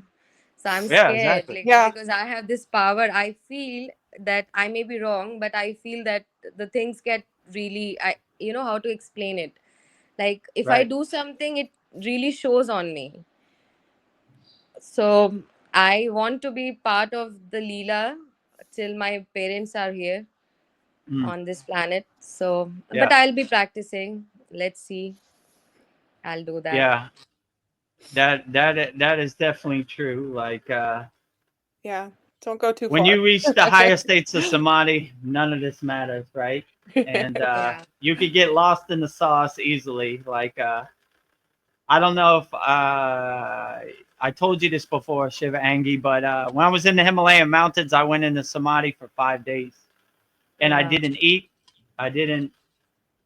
I didn't move. I was a statue, you know, like you know, you see them in Yeah. the Himalayan mountains, and yeah, after 5 days, my guru woke me up. And we have a rule as yogis or yoginis: somebody goes into samadhi, we leave them. You know, we don't wake them up. But my guru woke me up, I guess by smacking me in the head or whatever he did, hitting me with a stick, and he was like, "You fool! You haven't eaten in 5 days. You know, you're gonna have to make a decision.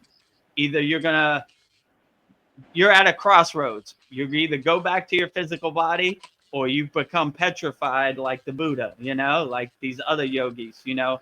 When you go to certain temples in India, they have samadhi shrines, and there are like petrified yogis who have reached this state, you know. So yeah, if it wasn't for that, I wouldn't be here now. So I made Yeah. the decision to come That back to is, my yeah. physical body. But that samadhi is a blissful place that I wish everybody could experience. But if you have to pick up your child from school or you have to go to work, set an alarm, because it's happened to me many times. I've missed my work, and I was too blissful in a state of samadhi, right? So we have some good samadhi kriyas in 77th class.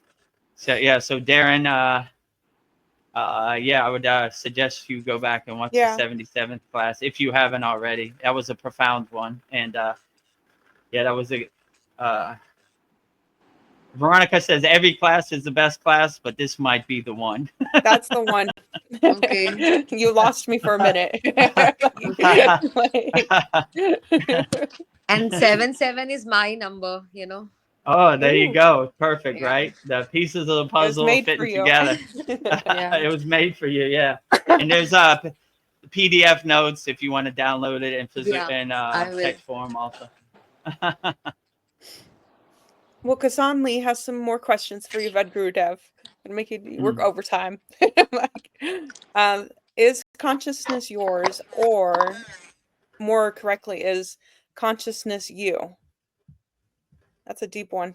I mean, yours sounds like an ego play, you know, like these are my toys and no one can play with it. I would say it's more of a universal energy, a universal frequency that's readily available for everybody. And the only thing we do in Kriya Yoga, we give you tools to realize your inner consciousness, your higher self, your higher consciousness, you know? We unlock it, you know? We give you some tools to help you navigate the path. But it's readily available for everybody. So that's why Yogananda's place is called Self-Realization Fellowship. We're realizing our inner potential, our true potential, our higher consciousness inside us as us, right? So it's not something I have ownership of. It's something readily available for everybody. All they have to do is tune their radio signal to it, and they could get the signal also. So basically in Kriya Yoga, we're clearing the static out of our radio signal. So we have more of a aligned, centered connection, you know? The pillar of light hits the crown of our head so we can transmute through a radio signal. So I would not say it's mine. I take no ownership of it. You know, I'm collectively enjoying it with everybody else on a higher frequency. Let's say it like that. So I take no ownership of any of these techniques or, you know, anything, right? They're readily available to everybody who is open to it, you know? If you have the intention to learn Kriya Yoga, I have the intention to give you the tools that you need to help guide you on the path, let's say. Nice. And then Kasan Lee said to Darren, his comment exactly. He's giving a shout out to Darren. So Darren Carter says, well done on the subscribers. You deserve it. Thank you, Darren. Congratulations to all of our subscribers and everybody who watches our Yay! YouTube. Party Yes. time! Party All time. right. Jai ho! Jai ho! Jai-ho. Jai Ho Babaji. Jai ho! Jai ho, Babaji! Jai ho! Right? All the glory to Babaji. He's driving the car. I'm just, like Shiva Angi said, I'm Babaji's postman. I just deliver the mail. So all the glory to Babaji. It's a win for Kriya yogis, yoginis, Babaji, Mataji, all deities, all ascended masters, all light beings around the board. So thank you, Shiva Angi, for getting us over the top, and thank you for everybody who subscribed. Yes, It's a great thank you. day at the Kriya Yoga School. It's my always pleasure. Oh. Like, the best thing happened to me in this life is joining your school. Like, one of the Oh. best things for sure. Wow. I just woke up and, you know, I didn't brush my teeth. I just woke up from the bed and I just saw it's live. I just joined it. Yeah, You're it's welcome supposed to happen to me anytime, too. and everybody's welcome anytime to our Yeah. satsangs, our live streams, and our classes, and you know. So yeah, I'm glad you're getting great fruits and benefits, and it's been a pleasure to have you part of our Kriya Yoga School family. You're always welcome, Shiva Angi, and it's a great day when we can hear your beautiful melodic voice and your mantra japa. Yeah. Yeah, and in a year, I mean, it'll in 2 weeks, it'll be a year and 6 months. We'll be giving out our Yeah. next certificate. So Yeah. it'll be a And good one. Veronica painted a great picture of Lord Ganesha. So it'll be in the background in the certificate. And if Yeah, maybe we make that a Ganesha celebration for our Yes. Yeah, year and 6 month Oh, yeah. certification. And yeah. yeah, if you would We join we us, are like we are celebrating at our home to like we have the idol. We are celebrating. Yeah. I'll send the picture in school. Yeah. oh, Today's great. Lord Yeah, Ganesha Day. Mm. yeah. So next Saturday, it's next Saturday, right? Yeah, Our not this year, Saturday, but the next Saturday, September 6th. yeah. So we'll do a big Ganesha celebration, Yes. right? The Mm. glory of Lord Ganesha, the remover of all obstacles, Lord of success, right? Yeah. Mm. We need to have his favorite treats. We need some rice dumpling sweet treats. Yeah, he Yeah. loves, Lord Ganesha loves sweets, right? Yes. He's an enjoyer. Any prasad for Lord Ganesha is Yes. sweets, right? He loves the sweets. Oh, I have another question for you, Vedagurudev. You're working overtime. Kasan Lee, he says, if we are God already, why do we have to practice anything? Isn't pain and confusion, etc., also not God? Hmm, something to ponder. The reason we practice our sadhana, our meditation, our pranayama, our asanas, our mantra japa is to help us more align ourselves and connect ourselves with God. Like all our pranayama practices is basically clearing out our susimna nadi so we can have a direct connection, a pillar of light with God, you know? So the, the the question really isn't if we're God, why do we have to practice?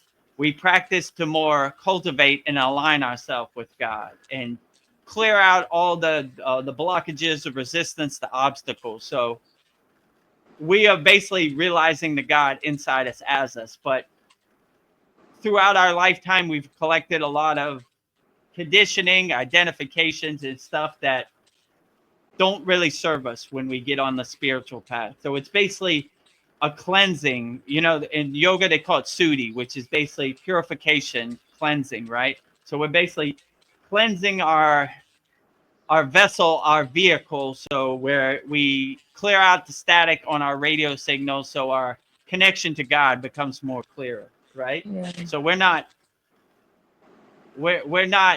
how could I say,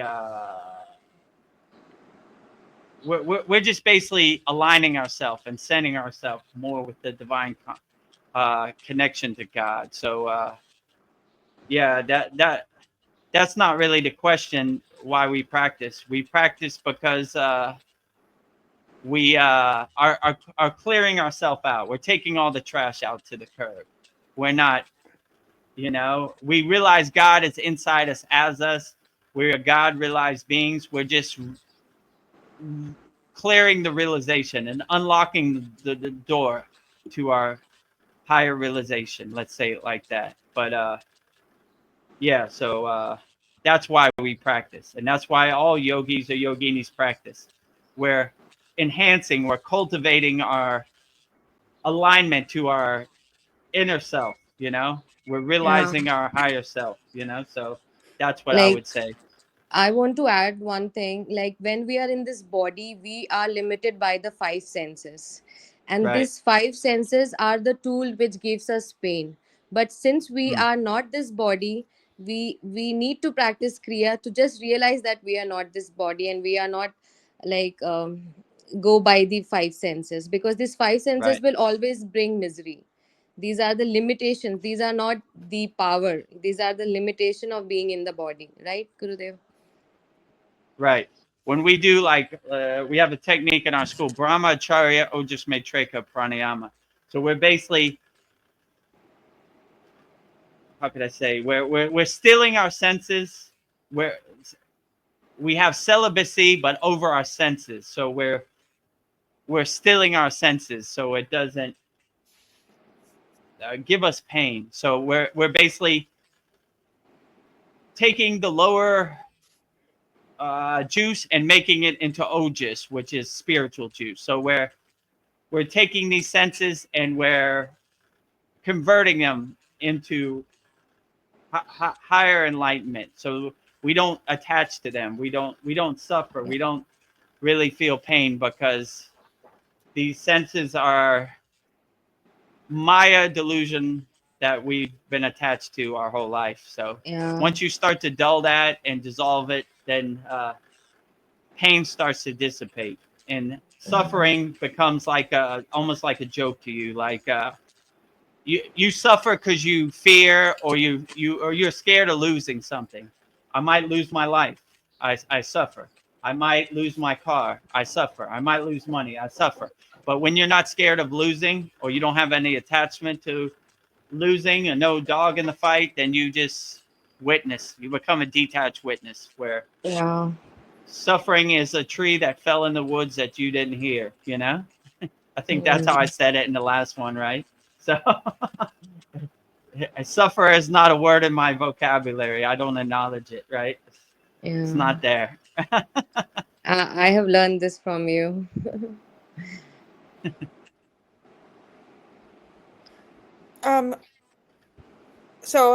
Kassan, or wait. Zain Ahmed says, "Hi, Guru Dev, namaste. Good question by Namaste. subscribers." So, yeah, great questions by Darren and Kassan. Yeah, And send then, all your great questions in. No questions are off limits. I'll answer it wholeheartedly. I don't know everything, but I'll try my best, you know? and then Darren Carter says, "I keep hearing a third voice. Is this Mataji speaking to us?" Yeah, I'm hearing like some static in the background too. Really? Could be.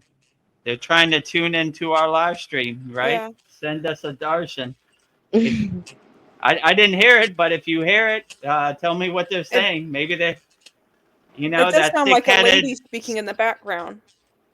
Huh? thick-headed, stubborn Vedagurudev. I'm trying to send him some messages. He's not getting it. Tell me what they're Yeah, saying, right? Mataji, speak to us. If it is Mataji, whoa, that's a true blessing, because we very rarely get an audience of Mataji. Like I said earlier in the Satsang, you see Babaji 10 times before you see Mataji once. So anytime you see Mataji, it's a great day. So if Mataji is trying to send us a darshan, a radio transmission to our live stream, please let me know. And wherever it's coming from, put her on the big stage. I'll put me on the Yeah. small stage, you know? I definitely want an audience from Matt to G anytime possible, right? And then Kassan Lee says, "The second part of my question, please, miss. I forget the name. I think you're talking to me, Veronica. The last question you gave was, if we are God, why do we have to practice anything? Isn't pain and confusion, etc., also not God?" And then you put LOL. Was that your last question? What did I miss? Yeah, I think we covered this, but yeah, God is pain, God is suffering, God is bliss, God is joy, God is everywhere and everything. So the real question is, what isn't God? And that would be a good question to ask, because everything is God, you know? So I would say it's all God, and just don't get attached to it. Don't have any expectations. Whatever mountain you got to climb, pain, suffering, take it with a grain of salt and put one foot in front of the other, and enjoy the journey, I would say. So I would say it's all God, but that's Yeah. just my perception. It's all God. It's every day is a test as a yogi. So I wouldn't try to make sense out of too much stuff. I would just wake up with a smile on your face and see how God is going to surprise you today. That's kind of how Yeah. I take it. Like, well, what do we got today?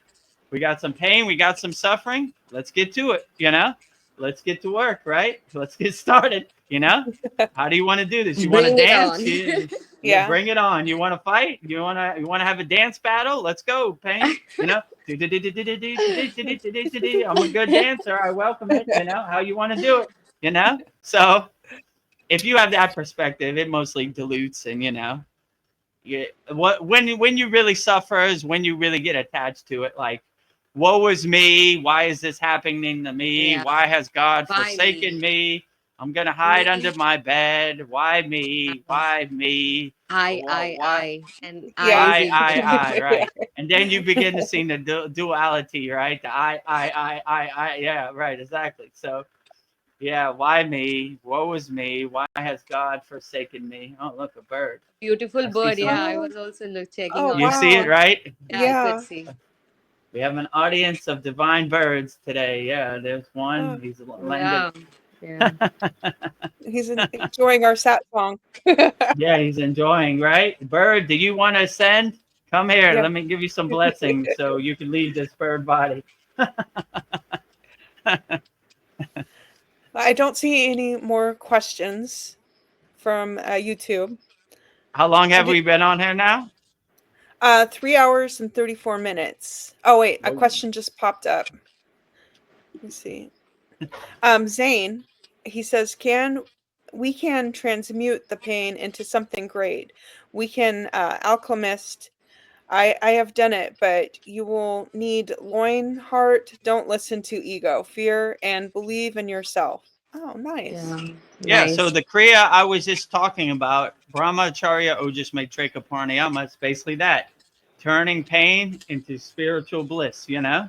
That's what we do. So we have this Kriya in our school and we turn our pain into pleasure, you know? So we don't dwell upon it, we convert it, you know?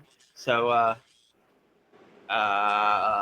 many people think like seed retention is like holding your seed or holding your sexual juice. But in Kriya Yoga, the way I was taught, we convert our sexual juice in our root chakra or our root band, Muladhara. you know, our root lock, and we convert it. We bring it up our Susemna Nadi and convert it into Ojas, which is spiritual juice on our crown.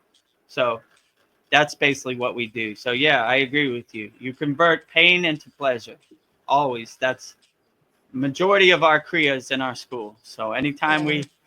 we have an audience of pain, we make sure to dissolve it into Ananda bliss, you know, Yes. spiritual, blissful juice, right? You know, and converting it from like sexual juice into rasa or like amarita, right? You know, like Yeah. spiritual juice, nectar, right? Divine nectar, right?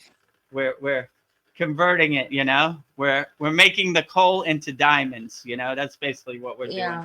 in all of our The practices. Newton's third law says energy can neither be created nor destroyed, but it can be transformed from one form to the other. So Right. transform your suffering to a greater energy, right? To a higher energy. Exactly. Yeah, we're transmuting our energy from lower energy to higher energy. I mean, this is to make a long story short, this is what we do in Kriya Yoga. We breathe from the root to the crown. So we're taking our lower chakras and making them higher chakras, right? So Mm. everything we do in Kriya Yoga, we're constantly doing the inner alchemy, the transformation, you know, Mm. converting a bad thing into a good thing. Like Shiva Angi said, you can't destroy energy, but you can convert it, you can transform it. So that's basically what we're doing. We're transforming all of our inner alchemy from lower alchemy to higher alchemy constantly. Oh, Darren Carter says, "I love you all. Thanks for your time." Thank you for We showing up, we Darren. love you too, Love you, Darren. Karen. Aw. Thanks for your time. Thank you for joining us. Yes. Well, I have a good question from Arjuna to Krishna. He says, "How can I get the best out of my life?" Be grateful for what you have, not what you don't have, right? Just be self-aware of the beauty in everything and everywhere, I would definitely say, right? So wake up with a smile on your face and see God as the greatest artist of all time. Like when you start to really open your eyes, most yogis would say most people are sleeping with their eyes open, right? But when you start to become self-aware, self-realized, the beauty of nature starts to become more vivid. You stop taking stuff for granted that you used to take for granted, and really stop and look at, wow, look at that tree, look at that bird. It Yeah. has such beautiful So wings and beautiful. colors, and the world just becomes way more vibrant, and yeah, you just stop taking stuff for granted, and you start enjoying the even the Maya delusional world. You start enjoying it, you stop suppressing it, and you just start, you watch it like a TV show. Like, all right, today on the Maya delusional world, episode number 55, let's see what happens today. And you just, oh, that was interesting, look at that, Kramer came from the door, through the door, and George Costanza's here, and oh, we got an audience of the soup Nazi today. So you you stop trying to control how it comes out, and you start enjoying it for what it is. I would say, and that's basically, the world becomes way more vibrant and way more vivid when like, you just start to be blown away by the aspects of God's creation. God is the greatest creator, the greatest painter, and you start enjoying his painting for the beautiful artwork that it is. Like, whoa, God outdid himself today. Look at this. Look at these clouds. Wow. Oh, I got a bird today. What? And so you stop trying to control the outcome, and you start becoming a detached witness and enjoying the movie on God's movie screen, which is the most Yeah. divine thing ever. Yesterday I was reading Gita, like, Mm, so like I have read it. So this is the third time I'm reading it. So what I have taken from it, Veronica, I'll tell you that we have to do kriya. Kriya doesn't mean kriya yoga. We have right, to do karma. Like, we can't stop our right, action. We have to be like a river which is flowing. So one thing, we just can't sit and do nothing. So one thing is we need to do the actions. Second thing is right, we cannot get attached with the outcome of the actions. right. You do your part, God will do their part. Third thing is never get attached to anything. It doesn't Mm, mean that you should not be a part of it. You should be, because that is the most important thing. You have to witness the world, but you have to witness it by being a part of it. right. Okay, so these are the things which I take it from Gita, like where Arjuna Yeah. and Krishna's conversation is there. That was Nice. well put, Shiva Yeah. Angi. Yeah, my guru used to say we're Kriya yogis. We don't talk about Kriya yoga, we do Kriya yoga. Kriya means action, so we're action yogis. We don't tell stories about Kriya, we do it. We actually, we're not sitting around talking about Kriya yoga, we do the action. So yeah, what you said is absolutely right. We need to be in the world, using these tools, interacting, and integrating these into our daily life, so we can look Yeah, for the like, opportunities to overcome. yeah. So if you are suffering, then how can you convert this energy of suffering into a higher energy? Make a YouTube video. Make a YouTube video. Tell the world that this is Mm, how I suffer and this is how I came out of it. You know? right. Yeah. Yeah, and you'll be helping other people Yeah. indirectly. Like I say to Veronica every time, I want to have a Santa Claus list, Here we go. millions of people. Cue the sound effect, Veronica. Brrrr, brrrr, brrrr. Of all the people I helped. So, I'm so undeniable. Yeah. So look for opportunities to help people. You never know who's suffering out there and going through the same thing as you. And like I always say in our classes and on here, if I can do it, you can do it. Like, just because I'm on here with all my Raksha beads and my white suit, I went through the exact same thing you went through. And if I could And do it, you can definitely do it. So, yeah, yeah, help people. like if you are suffering and if you understand the suffering of other, then yourself is getting resolved, right? Right. that is what the ego is getting dissolved, because at that time you are not just concerned about your suffering but the suffering of others as well. So this is the first step to dissolve your ego, to understand, to be empathetic towards other, to understand the Right. suffering of other. And rising tides lift all boats. So when you Yes. lift yourself up, you lift other boats up. And you know, you want all, you want everybody to win, you know, not just yourself. So I got through suffering. I want you to get through suffering, you know. Kriya Yoga has helped me. I want to help everybody with Kriya Yoga. Help you. Kriya Yoga for you, everybody Kriya Yoga, right? So once you start helping people, it becomes infectious and you want to help everybody, right? Thank God I came out on the other side of suffering. I don't want you to go through what I went through. I'm going to help you, you know. Let's help everybody as much as we can, you know. And I encourage more of that. So yeah, you can never go wrong helping people. They say in yoga, karma yoga is the highest yoga, which is selfless service. Looking for opportunities to help people, feed people. You know, if you go to any of these ashrams or any of these Indian temples, they have a big food line. They feed people. That is the highest blessing, right? Helping people, right? Nothing better, right? The lightning path to God, karma yoga, helping people, right? Yeah.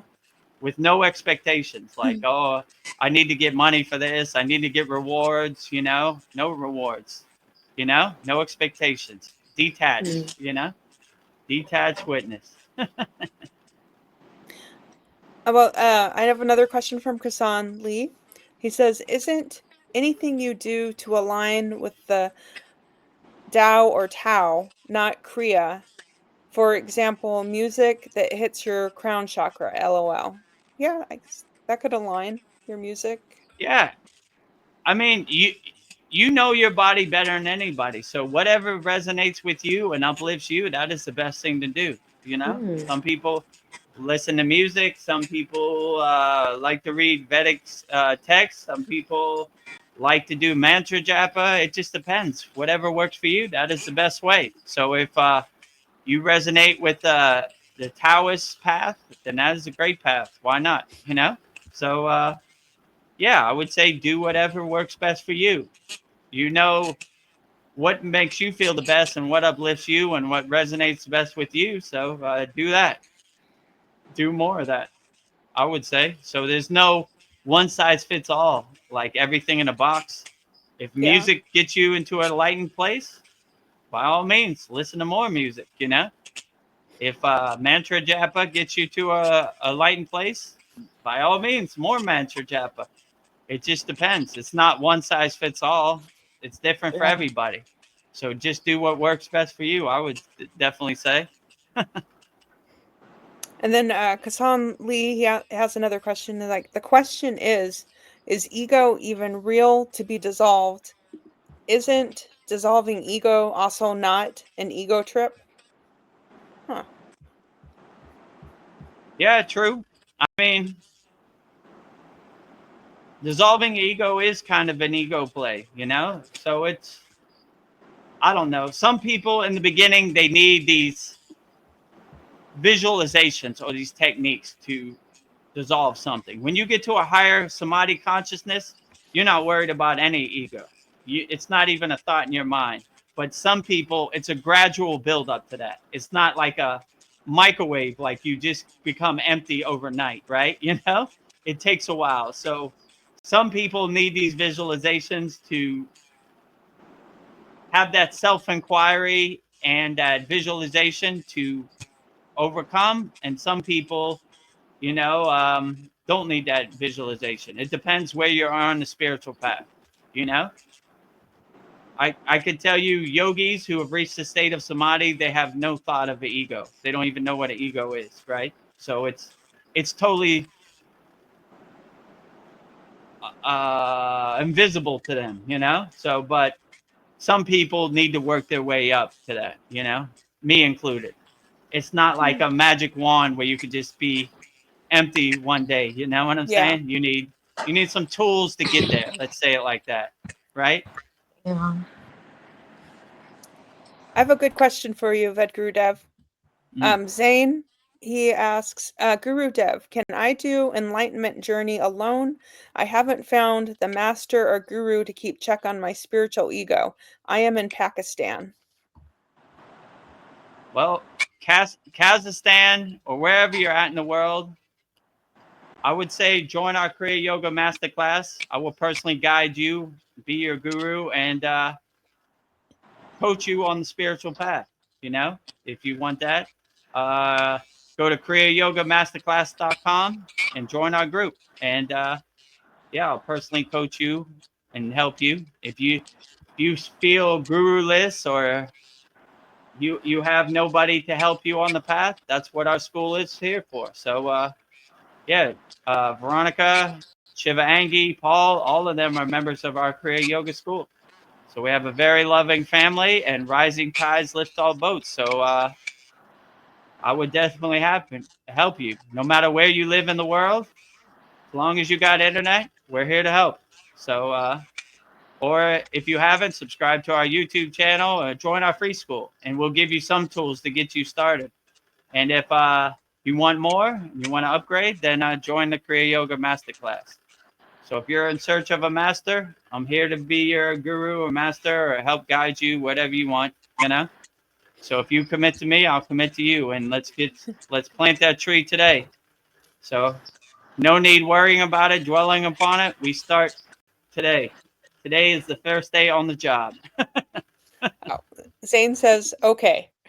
So, yeah. Okay, Guru there Dev you will go. help you. See you on the inside. Kriya Yoga Masterclass, you know? Yeah, I'll be happy if Zan joins the class. Yeah, Yeah, I'll be happy too. We help each other. We're yeah. like-minded Yeah. yogis, and we rising tides lift all boats. So we have a loving Kriya Yoga School family. So no yogi or yogini left behind. Yeah. Katsan Lee, he says, is enlightenment a personal thing, like in I'm enlightened and you're not? Oh, that's an interesting thought. To Is say I'm enlightened and you're not, that's like a guru play in itself, right? yeah, I am a winner and you're a loser, right? Like that is a dualist perspective. I say enlightenment is a divine wholeness, a oneness with everything and everywhere. So there'd be no I in there, you know? It'd be more one with everything and everywhere.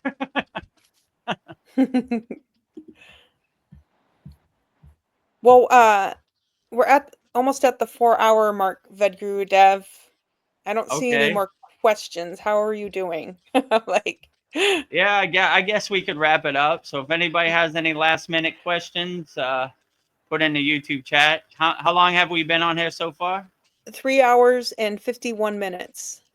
Okay, so we got another 9 minutes before we reach our mark. And Yeah. yeah, just put in the YouTube chat. And if not, I guess we could wrap it up. But yeah, if you haven't, make sure you subscribe to over our YouTube channel at Vedagurudev. Thank you, Shiva Angi, for getting us over the Yep. 1,000 Thank you. subscribers mark.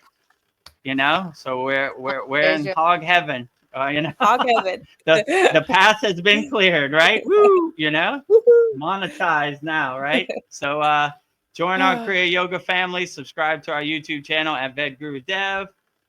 If you haven't, discover the secrets of Kriya Yoga, 100% free. Join our free Kriya Yoga school. Go to freekriyayoga.com and join almost 700 like-minded yogis and yoginis practicing Kriya Yoga all around the world. And if you want more and you want the advanced techniques and master the supreme science of Kriya Yoga, go to kriyayogamasterclass.com and join our group. And we'll coach you, Zane, no matter what country you live in, no matter what color your skin tone is, no matter what language you speak, no matter what religion you have.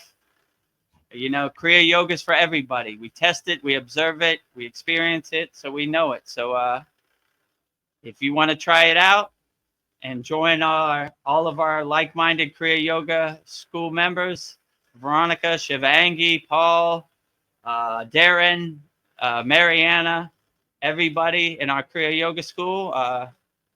We welcome you there, no matter where you come from. I like when Yeah. this guy said, I'm from Kazakhstan. Yeah. Can I practice Kriya Yoga? Oh, it's for everybody, everywhere. You know, if you're from outer space and you want to practice Kriya Yoga, we welcome you too. Yes. All are welcome. All are welcome. Well, I think I just wanted to say thank you to everyone who came to our Satsang to share in our conversations. I love you all, and know that you are loved. And the reason I do this week after week is not for money. I am not getting paid at all. I just do it for the love, and I hope that it's helping people with our weekly shared Satsang. So thank you to everyone that came. So yeah. Yeah, we love one, we love all. We love Yes. everybody, everywhere. No matter what your flag, no matter what your language, no matter what your skin tone, no matter what your religion, no matter what your God you pray to, we love everybody. Kriya Yes. Yoga is for everybody. So no barriers, no roadblocks. Let's plant that tree today. You know. Love is the So universal language. Yeah. Kasan love Lee, is the universal language. he wants to know if ET can ET be in your class? LOL. Well, if he has good energy. Sure, I welcome ET. You know, like I told the story before. We were in the Himalayan mountains, and asked my guru. We're in a thin little tent, and it's windy like crazy. And I said, if the Himalayan Yeti attacks our tent, what do we do, Baba? He says, if the Himalayan Yeti has inner divinity, then he is our brother. We don't care how tall he is, how big his teeth are, how hairy he is. If he carries inner divinity, he is our brother. So if ET is carrying unconditional love, then he is our brother. We accept him. I don't care what color his skin tone is or what country he comes from. We love him wholeheartedly the same. Yeah. Zane says, thank you. I will be there. And he says, very, very soon. ET too. LOL. X. Mhm. Hugs and kisses. You and ET are welcome anytime. Kasan Lee says, thank you. Later's Guru and Veronica. Thank you, Kasan. Very good questions. Later, Kasan. You're welcome anytime. We do these sad songs every Sunday at 9 p.m. Eastern Standard Time. Our Soul Talks live from a Thailand beach, and we do our satsang every Wednesday at 9 p.m. Eastern Standard Time. So subscribe to our YouTube channel, hit the notification bell, and you'll see when it comes on. But yeah, we welcome all the questions wholeheartedly every week. Well, there's some backstage humor. I don't know if I should share it. Like, I don't know. I think it's just a conversation between Kasan and Zane. So I'll leave it at that. Okay. Yes. I think my earpods are about to die, so I Yeah. guess let's wrap it up. Okay. So yeah, make sure you subscribe to our YouTube channel. Over 1,000 subscribers, thanks to Shiva Angi. Thank you. You know, we have daily Babaji quote video every day, and we have a long form YouTube video where we answer questions. And yeah, also join our free Kriya Yoga school at freekriyayoga.com. Almost 700 like-minded yogis and yoginis from around the world. And if you want the advanced techniques and you need a master or a guru, I will definitely be your guru, and join our Kriya Yoga Masterclass. And you would be guru-less no more, right? And plus, we have a Saturday class, 11 a.m. Eastern Standard Time, which usually goes 2.5 hours, so very profound, where I show you, demonstrate the techniques, and you could ask questions in real time. So that's worth the price of admission, money back guarantee.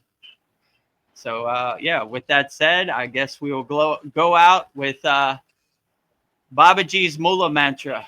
Shivangi, you want to help us with Babaji's Mula Mantra? Sure. Okay. So we will say Babaji's Mula mantra. Uh, Om anytime. Kriya. Oh, Okay. oh, hold Sorry. on a second. I said, no, it's all She's right. excited. Oh, Yeah. okay, she's ready. She's jumping out the gate. So we'll let Shiva Angie go first. So yeah, so this is Babaji's Mula mantra. Anytime you need Babaji's help and you want to call upon Babaji, this is Babaji's direct phone number, and it is Om Kriya Babaji Nama Om. And Shiva Angie will say it so beautifully right now. How many times I need to say? You could say it. You could say it 3. Well, I'll say Okay. it 3. Okay. Om Kriya Babaji Nama Om. Om Kriya Babaji Nama Om. Om Kriya Babaji Nama Om. And now Veronica will say it so beautifully. Om Kriya Babaji Nama Om. Om Kriya Babaji Nama Om. Om Kriya Babaji Nama Om.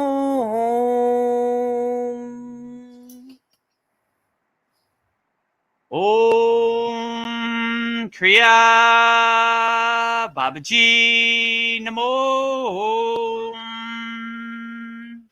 Om Kriya Babaji Namo.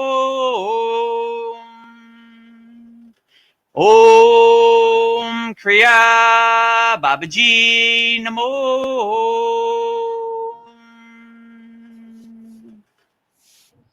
And lastly, we will sing the Shanti Universal Peace Mantra, sending peace and love to all people all around the world. Shiva Angie, do you know the peace mantra? No, I don't know actually. Okay, maybe just say Om Shanti Shanti Okay, Shanti that 3 times. I'll say, yeah. Om Shanti Shanti Shanti. Om Shanti Shanti Shanti. Om Shanti Shanti Shanti.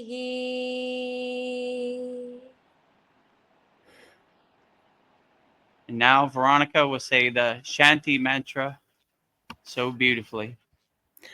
Om Shanti Shanti Shanti Shalom Sat Nam Sadhu Tao Em Spirit Swami Kami Amen Amen Omen Selah Home Om.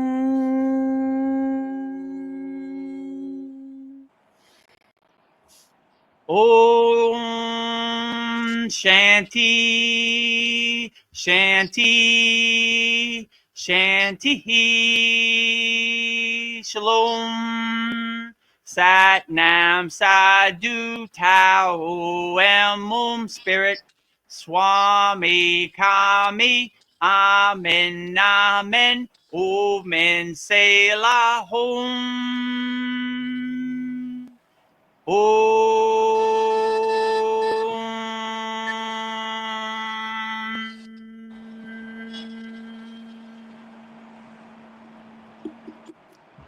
Are you feeling spiritually lost? Like you've tried everything, YouTube videos, online courses, even meditation apps, but still something is missing? Wondering, is this all there is? The world is loud and chaotic, and your soul is overwhelmed, craving inner peace, but you can't find your way back to yourself.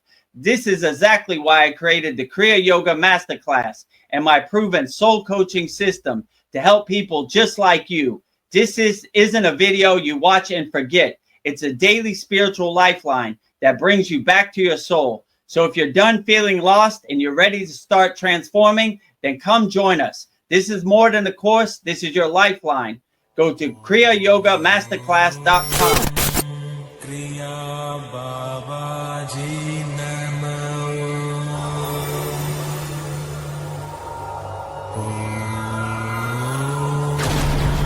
Kriya Babaji Namo.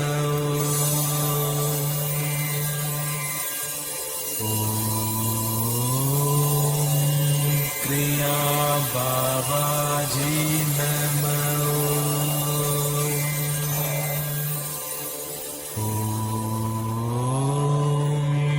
Kriya Babaji Namo.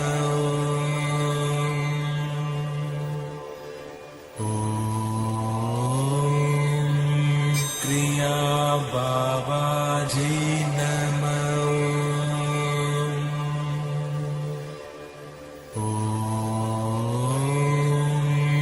Kriya Babaji